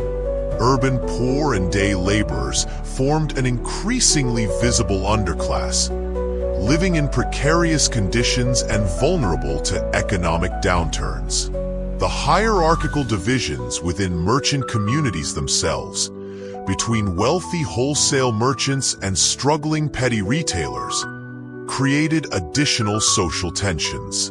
The official ideology of knowing one's place, Bunrei, increasingly conflicted with economic realities that enabled social mobility through commercial success while impoverishing once privileged samurai. As the 19th century progressed, these internal tensions combined with external pressures to create a crisis that would ultimately end the Tokugawa shogunate. The arrival of Commodore Perry's black ships in 1853 and subsequent unequal treaties exposed the limitations of Japan's closed economic system when confronted with industrialized Western powers. Yet the commercial infrastructure, financial innovations, and entrepreneurial spirit developed during the Edo period would prove crucial resources during Japan's subsequent rapid modernization. When Japan began its industrialization drive after the Meiji Restoration of 1868, it built upon foundations laid during the preceding era. Merchant houses like Mitsui and Sumitomo transformed into modern banks and industrial conglomerates. Commercial networks established during the Edo period facilitated the national market integration necessary for industrial development. The high literacy rates and widespread basic education provided human capital essential for rapid technological adaptation. Perhaps most importantly, the economic culture forged during the Edo period, emphasizing diligence, group coordination, long-term planning, and the careful stewardship of resources, provided cultural foundations for Japan's remarkable economic development in the modern era. The merchant ethic once derided by samurai moralists would become central to national policy as Japan embraced the slogan, "Rich country, strong army," Fukoku Kyohei. During its race to catch up with Western powers, the economic history of the Edo period thus represents not merely a fascinating chapter in Japan's past, but a crucial transition that shaped its future. Within the constraints of a feudal political system, Japan developed commercial practices, financial instruments, and economic institutions that were remarkably sophisticated by global standards. The tensions this created, between political stability and economic dynamism, between rigid social hierarchy and the practical realities of wealth, ultimately proved unresolvable within the Tokugawa framework. Yet the economic foundations laid during this period provided essential building blocks for Japan's emergence as Asia's first industrial power. In the narrow merchant shops of Edo and Osaka, in rural villages where farmers supplemented agriculture with handicraft production, and in castle towns where local specialties found ever wider markets, Japan was quietly preparing for a future its rulers neither anticipated nor desired. The economic vitality that flourished within the constraints of Tokugawa rule would ultimately help transform Japan from an isolated feudal society into a modern nation capable of engaging with, and eventually challenging, the Western powers that had forced open its doors. When Tokugawa Ieyasu established his shogunate in 1603, he envisioned not merely a political order, but a comprehensive social architecture, one designed to ensure stability through rigid stratification. At the heart of this vision lay the Shirno-Kyoisho system, a four-tiered social hierarchy that would define Japanese society for over 2.5 centuries. This Confucian-inspired structure was not merely a classification system. It represented a moral order, assigning each group specific duties and ethical obligations that supposedly reflected their inherent nature and contribution to society. At the apex stood the samurai shura, comprising roughly 6 to 7% of the population. These warrior bureaucrats possessed not only the exclusive right to bear arms, but also a monopoly on political power. Their privileged position came with expectations of moral leadership, administrative competence, and absolute loyalty to their daimyo lords and ultimately to the shogun himself. The samurai ideal, codified in the concept of Bushido, the way of the warrior, emphasized loyalty, honor, self-discipline, and the willingness to die rather than endure shame. They were, in theory, a class apart, distinctive in their dress, language, education, and even in how they carried themselves. Below the samurai stood the farmers, theoretically ranked second due to their essential role in producing the rice that sustained the entire nation. This positional honor, however, rarely translated into genuine respect or material comfort. The majority of Japan's population, perhaps 80%, fell into this category, ranging from wealthy landowners who might live in relative comfort to impoverished tenant farmers perpetually on the edge of starvation. What united them was their geographic and social rootedness in rural villages, mura, which functioned as semi-autonomous administrative units responsible for tax collection, land management, and maintaining local order. The artisans, occupied the third tier, skilled craftsmen whose labor transformed raw materials into useful objects. Concentrated in urban areas, especially castle towns, these specialists included swordsmiths, carpenters, potters, weavers, and countless other crafts essential to both samurai lifestyle and commoner needs. Their status reflected Confucian values that prized productive labor and tangible creation over mere commerce. Master artisans often enjoyed considerable prestige within their communities, with skills passed down through generations in family workshops that jealously guarded their techniques. At the bottom of the formal hierarchy stood the merchants' show, paradoxically often the wealthiest yet least respected class. In Confucian thought, merchants created no tangible products, but merely profited from the labor of others by buying and selling goods. This ideological disdain, however, increasingly conflicted with economic reality as the Edo period progressed. Successful merchant houses accumulated enormous wealth, sometimes surpassing even daimyo in financial resources. Their economic power created a fundamental tension within the Tokugawa system, officially despised yet increasingly essential to its functioning. Beyond this four-tiered structure existed those outside the hierarchy entirely, the Eta and Hainin, collectively known as Burakumin in later periods.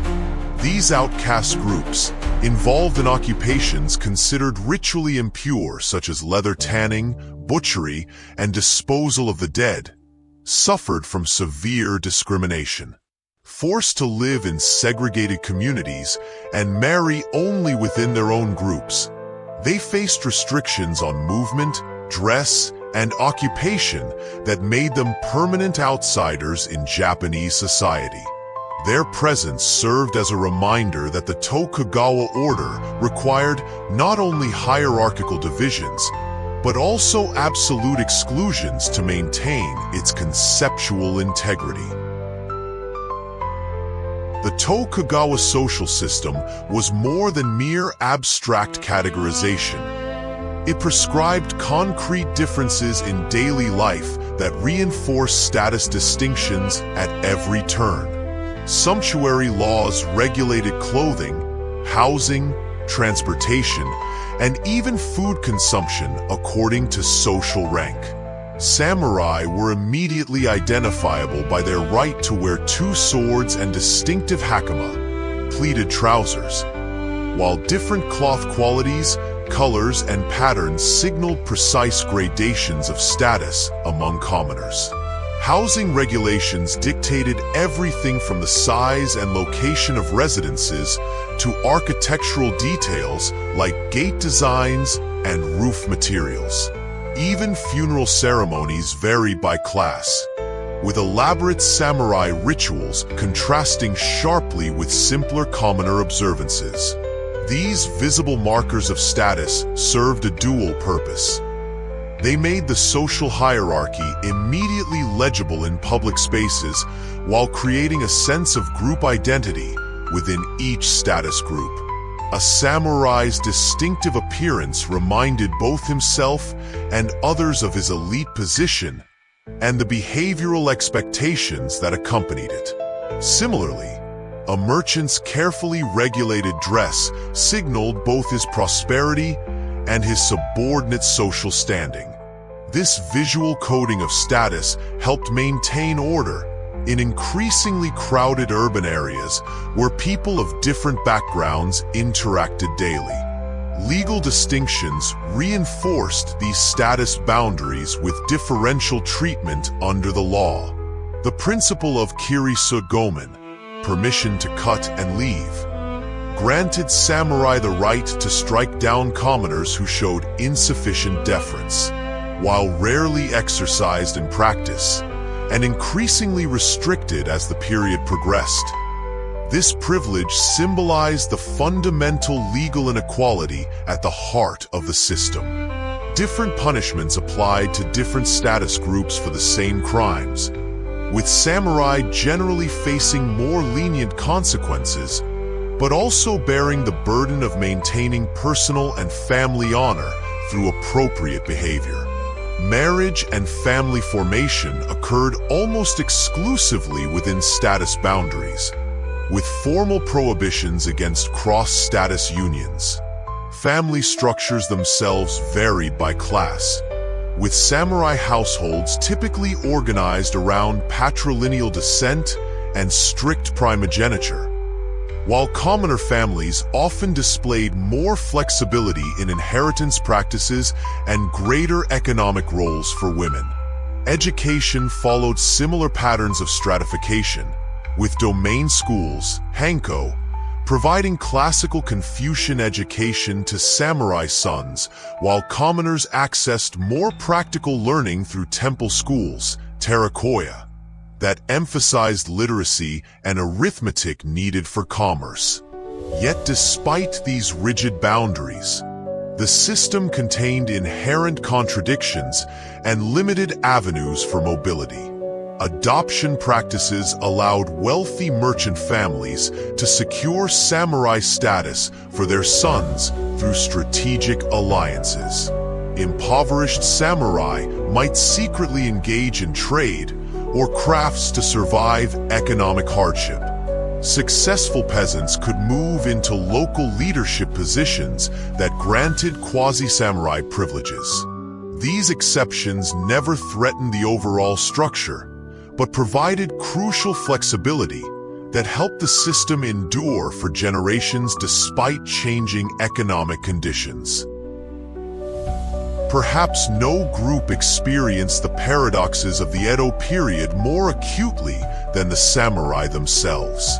Originally defined by their martial prowess and battlefield valor, they found themselves increasingly transformed into administrative functionaries in a peaceful society that no longer required their military skills.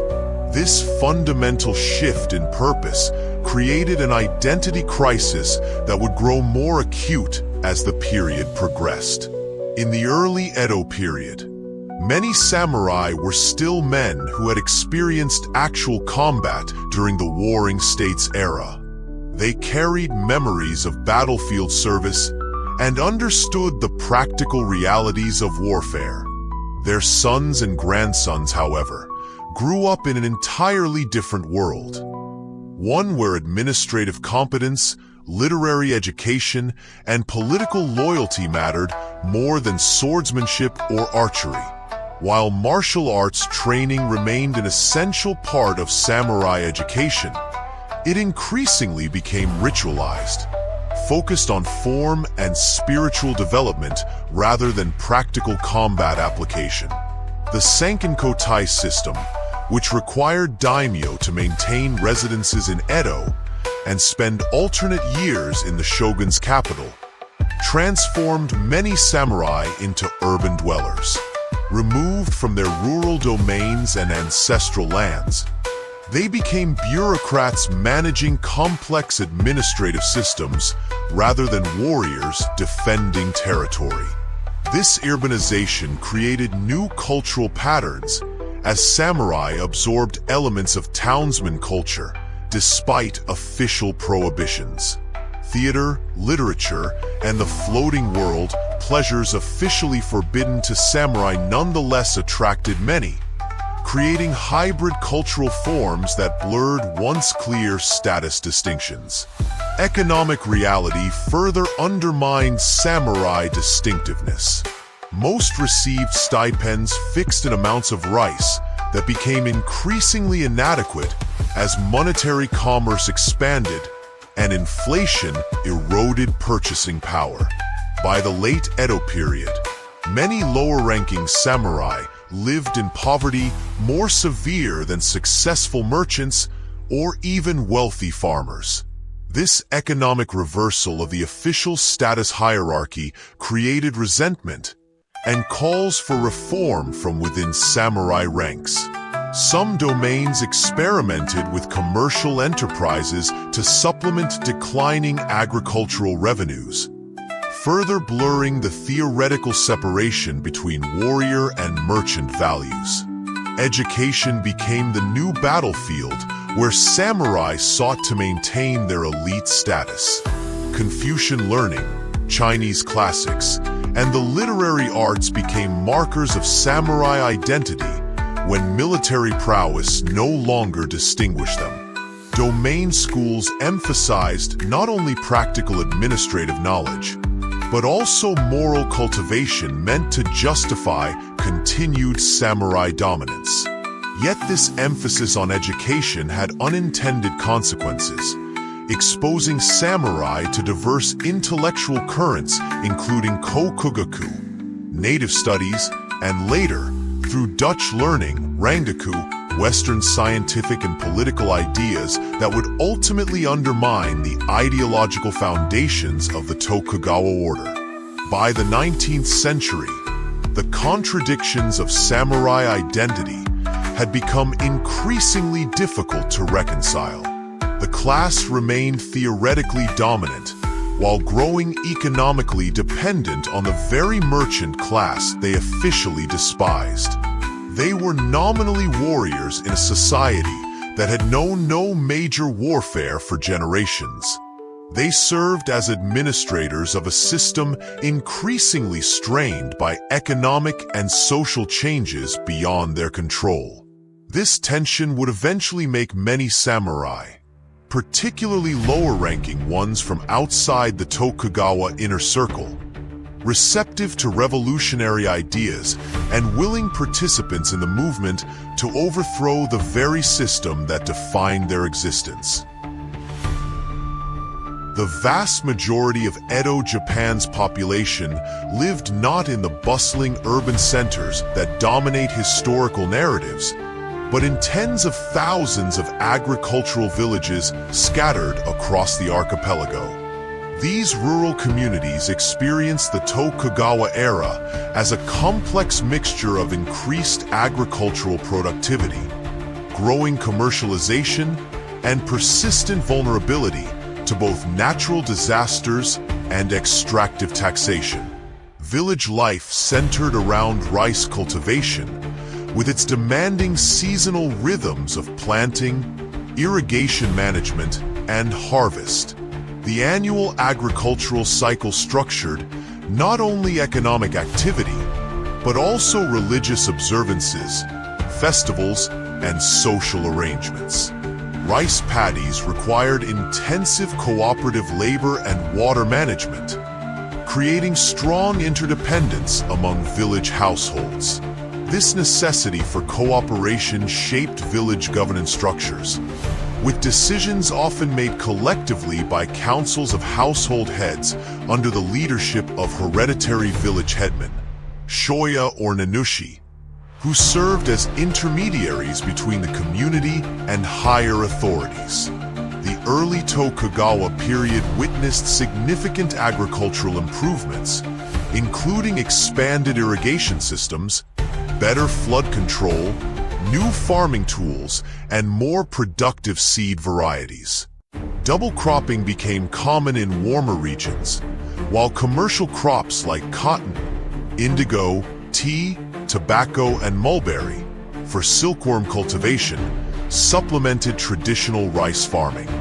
Land reclamation projects brought new areas under cultivation, helping to feed Japan's growing population. These improvements initially raised living standards in many rural areas compared to the warfare-disrupted conditions of the preceding era. However, agricultural prosperity was distributed unevenly. By the mid-Edo period, clear stratification had emerged within villages. At the top stood wealthy farmers, gono, who accumulated substantial landholdings, often serving as village officials, moneylenders, and local entrepreneurs engaged in rural industries like sake brewing or oil pressing. The middle ranks consisted of independent smallholders with enough land to support their families and meet tax obligations. Below them were marginal farmers constantly at risk of falling into tenancy, followed by full tenants who worked others' land for a share of the harvest. At the bottom were landless agricultural laborers who sold their physical labor by the day or season. the tax burden on farming communities remained heavy throughout the period, with annual assessments typically claiming 40 to 50% of the harvest in normal years. These taxes, collected primarily in rice, supported not only the elaborate samurai bureaucracy, but also the growing urban populations. When natural disasters struck, floods, droughts, insect infestations, or the volcanic eruptions that caused the year without summer in 1783, villages often faced starvation while still being expected to meet tax obligations. In such circumstances, infanticide, mabiki, literally thinning out, sometimes became a desperate strategy for family survival, particularly in poorer regions like Tohoku. Despite these challenges, rural Japan was far from stagnant. The spread of cottage industries, textile production, paper-making, lacquerware, ceramics, provided crucial supplementary income for many farm households. The putting out system, where merchants supplied raw materials to rural producers and collected finished products, created networks linking villages to urban markets.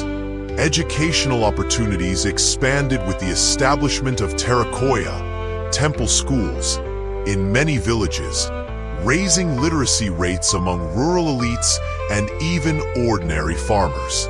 Cultural life flourished with distinctive local festivals, folk performing arts, and religious practices that blended Buddhism, Shinto, and local traditions. As the Edo period progressed, rural protests and peasant uprisings, Hayakusho-iki, became increasingly common, reflecting growing economic pressures and changing expectations. Unlike earlier rebellions, which typically involved violent uprisings quickly suppressed by samurai forces, later Edo protests often took the form of organized petitioning and appeals to traditional notions of benevolent rule. Village representatives would march to castle towns or even to Edo itself, carrying formal complaints about excessive taxation, corrupt officials, or rice merchants hoarding grain during famines. These demonstrations reflected not rejection of the Tokugawa order itself, but demands that authorities fulfill their obligations within the existing moral framework. By the 19th century, rural Japan faced mounting challenges. Population growth had pushed against the limits of available agricultural land, while climate cooling during the Tenpo era, 1830 to 1844, led to devastating famines in northern regions.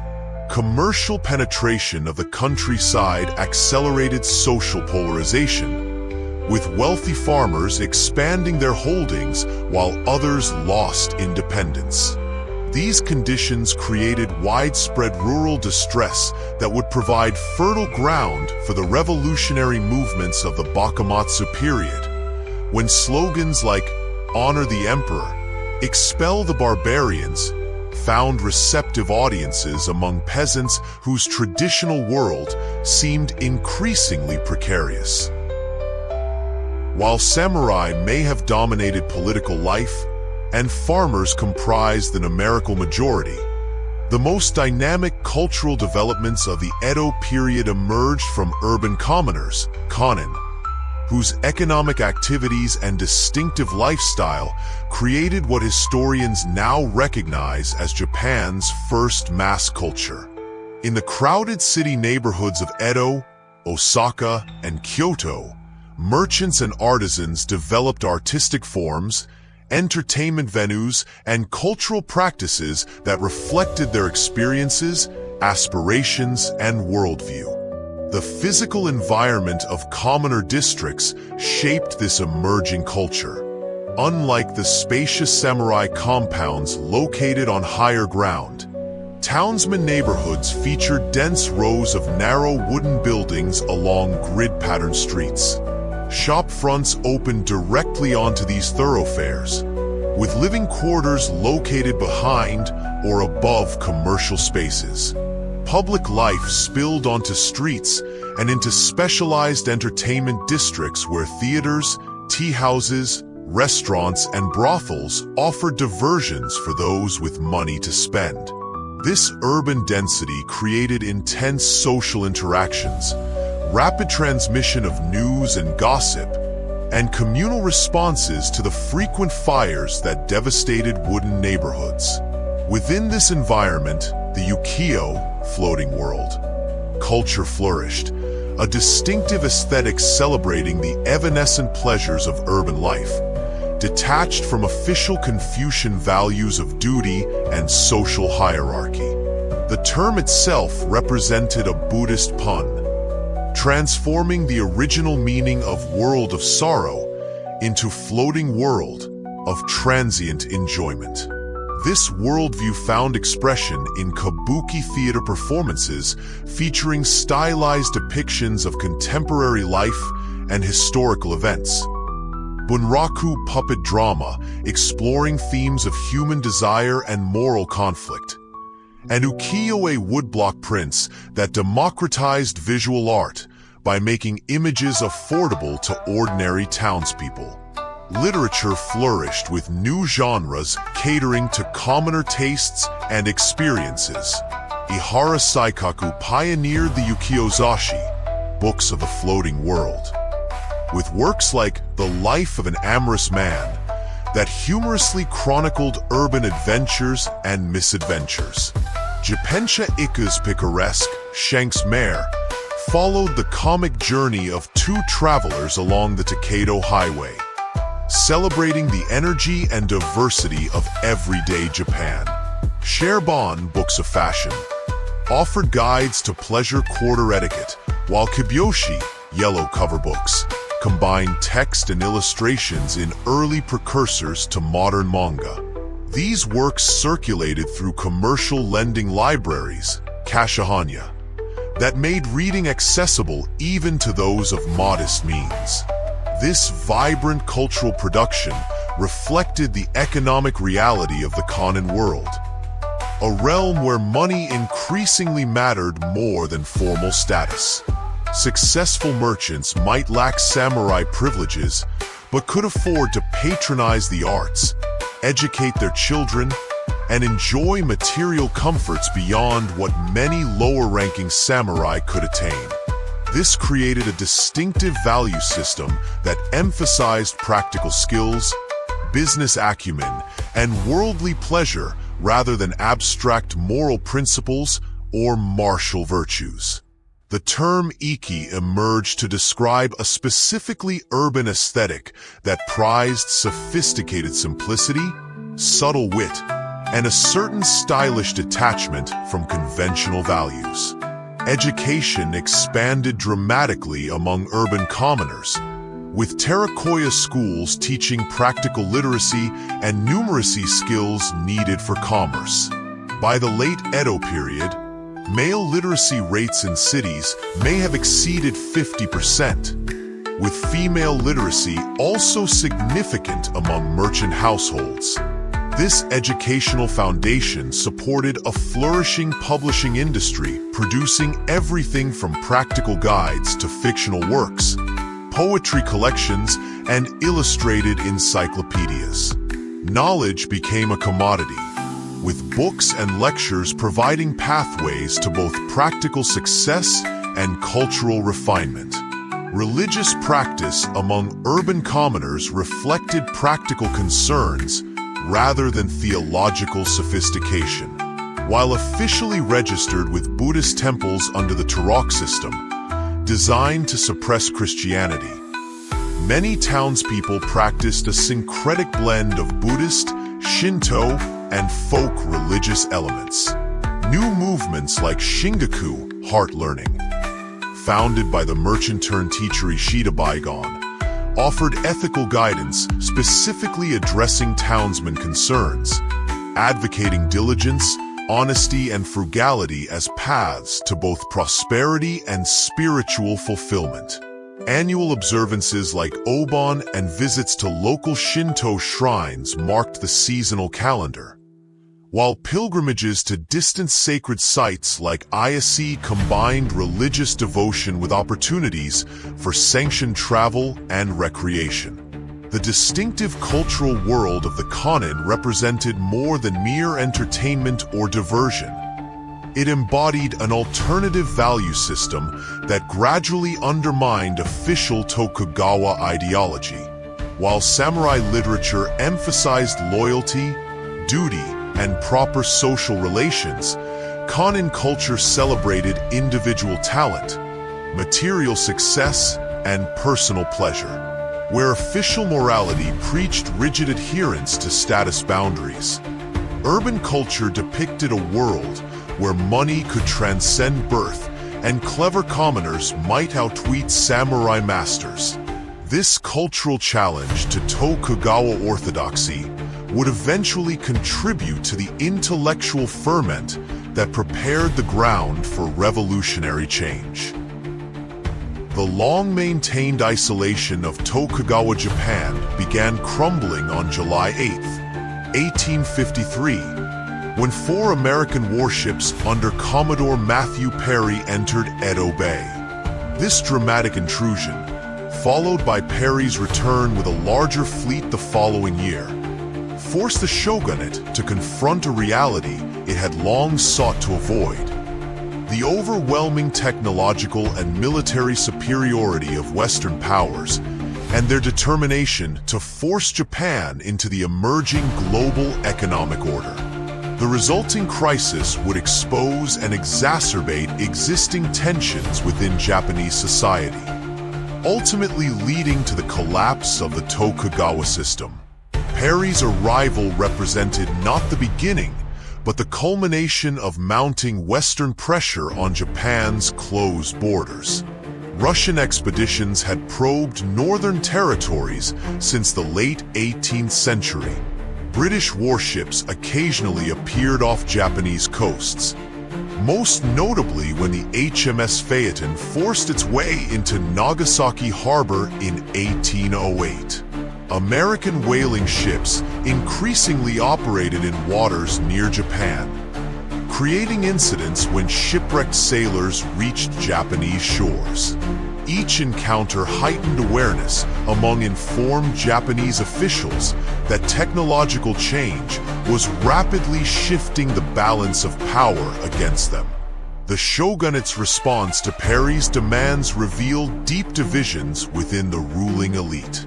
After initial confusion, the Tokugawa government signed the Convention of Kanagawa in 1854, granting American ships access to ports at Shimoda and Hakodate for supplies and assistance to shipwrecked sailors. Similar agreements soon followed with Britain, Russia, and the Netherlands.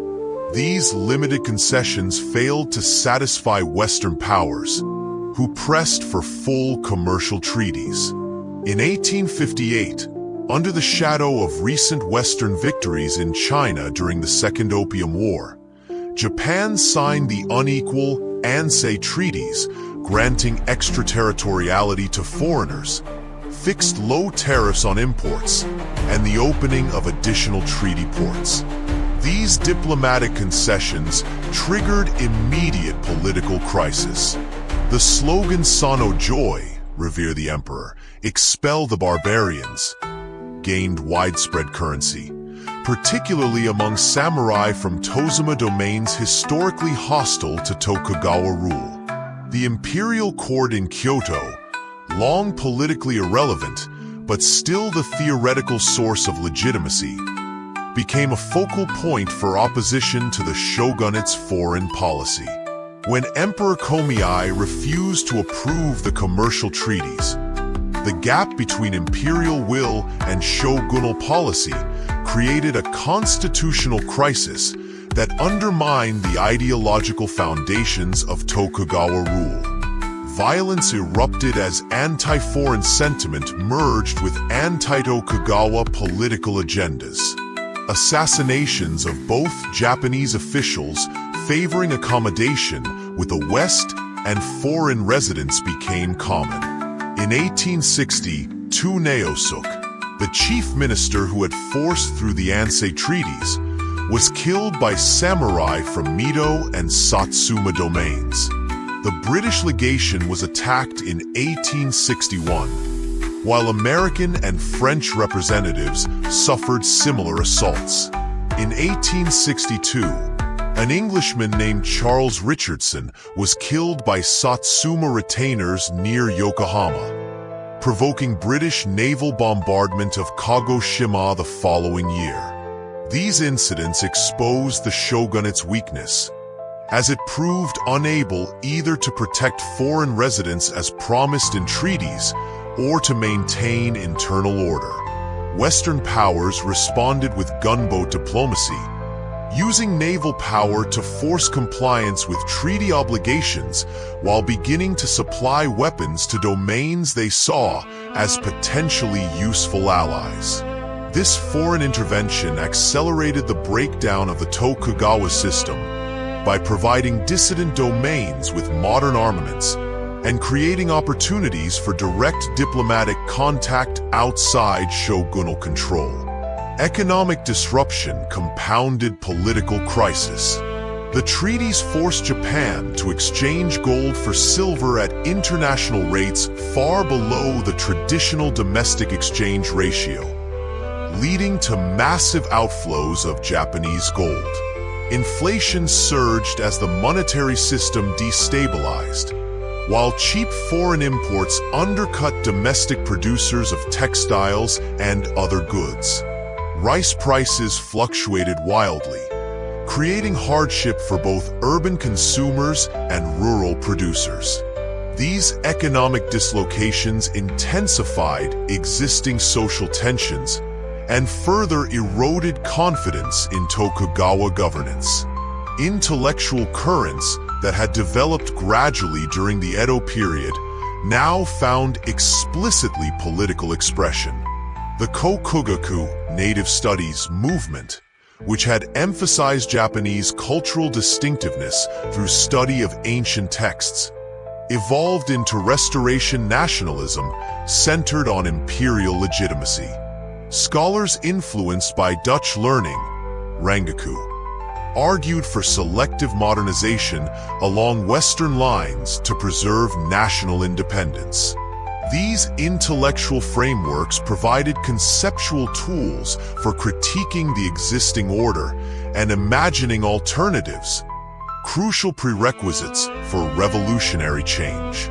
As the crisis deepened, powerful outside domains, particularly Satsuma, modern Kagoshima Prefecture, and Chashu, modern Yamaguchi Prefecture, began military modernization efforts, importing Western weapons and reorganizing their forces.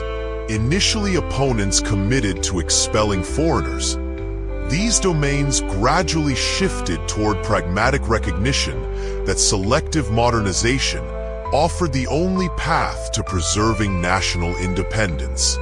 Their alliance, formalized in 1866, created a formidable coalition capable of challenging Tokugawa military power, while offering a credible alternative vision organized around imperial restoration. The final collapse came swiftly. In 1867, the 15th and last Tokugawa shogun, Tokugawa Yoshinobu, resigned his political authority and attempted to engineer a peaceful transition to a new political order under imperial sovereignty. This concession failed to satisfy the Satsuma-Chashu alliance, which seized control of the imperial court and proclaimed the restoration of direct imperial rule in January 1868.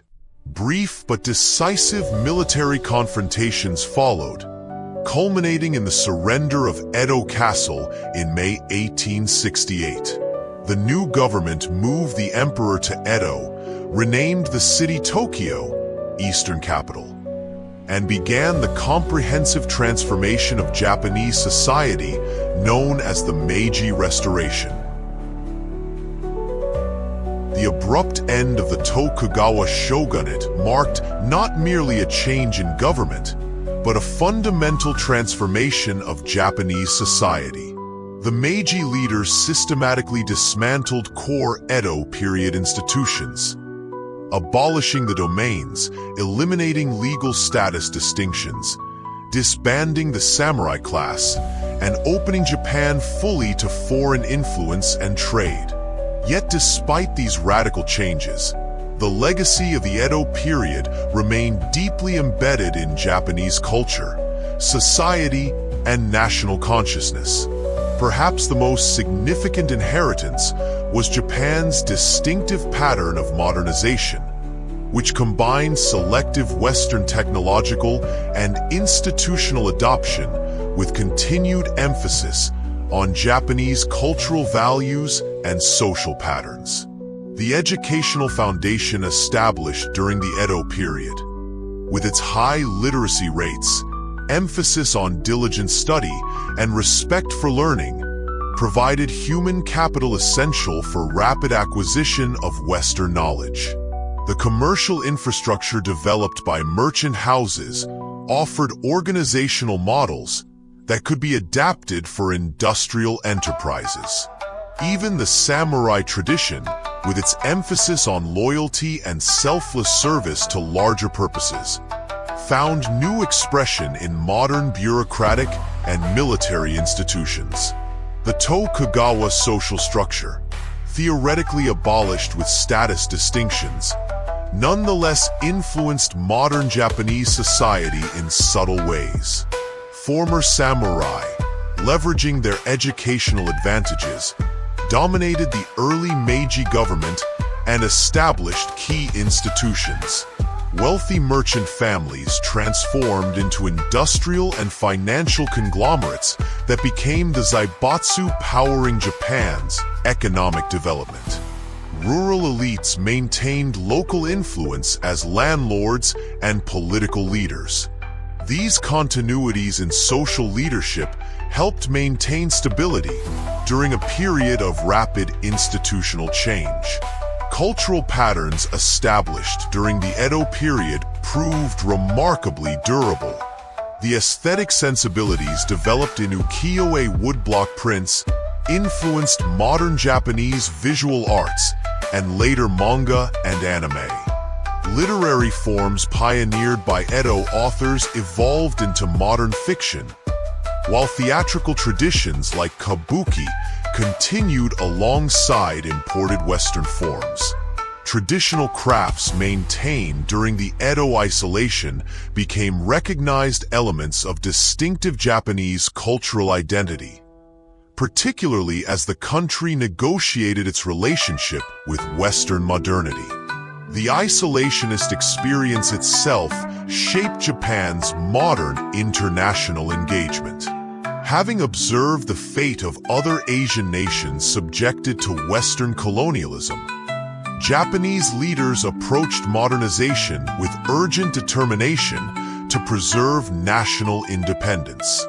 The traumatic opening by Western gunboats created lasting sensitivity to international power dynamics and a persistent desire to achieve equality with Western nations.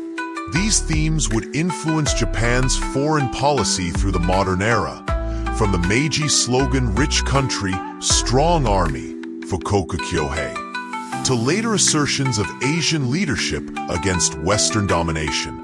Even the physical landscape maintained Edo period influences. Urban planning patterns established in castle towns shaped modern city development, while traditional architectural elements were incorporated into modern structures. The transportation network centered on Edo/Tokyo reinforced the capital's primacy in national life. Agricultural regions maintained distinctive local identities and products developed during the Edo period, many now marketed as traditional specialties with protected geographic designations. Perhaps most significantly, the Edo experience contributed to a distinctively Japanese approach to balancing tradition and modernity. Unlike societies where modernization involved sharp breaks with the past, Japan developed patterns of selective adaptation, preserving elements of traditional culture while incorporating foreign innovations. This synthetic approach, maintaining cultural continuity through periods of rapid change, represented both a practical strategy for managing transition and a philosophical position regarding the relationship between past and future. The Tokugawa legacy also includes contradictions and unresolved tensions that continued to shape Japanese society long after the shogunate's fall. The tension between hierarchical authority and individual agency, between group harmony and personal ambition, between isolationist self-sufficiency and international engagement. All these dialectics established during the Edo period remain relevant in contemporary Japan. The period's complex legacy thus lies not only in specific institutions or cultural forms, but in the fundamental questions about identity and values that continue to animate Japanese society. When modern Japanese look back on the Edo period, they see neither a dark age to be rejected nor a golden era to be uncritically celebrated, but rather a formative chapter in national development that continues to inform the present. In its contradictions and complexities, in its remarkable achievements within self-imposed constraints, and in its ultimate transformation under internal and external pressures, the Edo period embodies central themes of Japan's modern experience. The challenge of maintaining cultural integrity while engaging with global forces. The balance between traditional values and progressive change. And the ongoing process of defining Japanese identity in a changing world. The Tokugawa order ultimately proved unable to contain the forces it had inadvertently nurtured. Commercial development that undermined status distinctions, intellectual currents that questioned established orthodoxies, and social changes that strained traditional structures. Yet in its collapse, it bequeathed to modern Japan both practical foundations for rapid development and philosophical questions about the proper relationship between past and future that continue to resonate. In this sense, the end of the Edo period marked not the negation of its legacy, but its transformation into new forms that would shape Japan's distinctive path through the modern world. Thank you for joining us on this deep dive into the Edo period, a time of political stability, cultural brilliance, and profound transformation under the Tokugawa shogunate. We hope you've enjoyed exploring this fascinating era, though we apologize if and when any names or terms were mispronounced along the way. If you found this journey through history enlightening, don't forget to subscribe for more explorations into the empires and eras that shaped our world. Until next time, welcome to the Empire.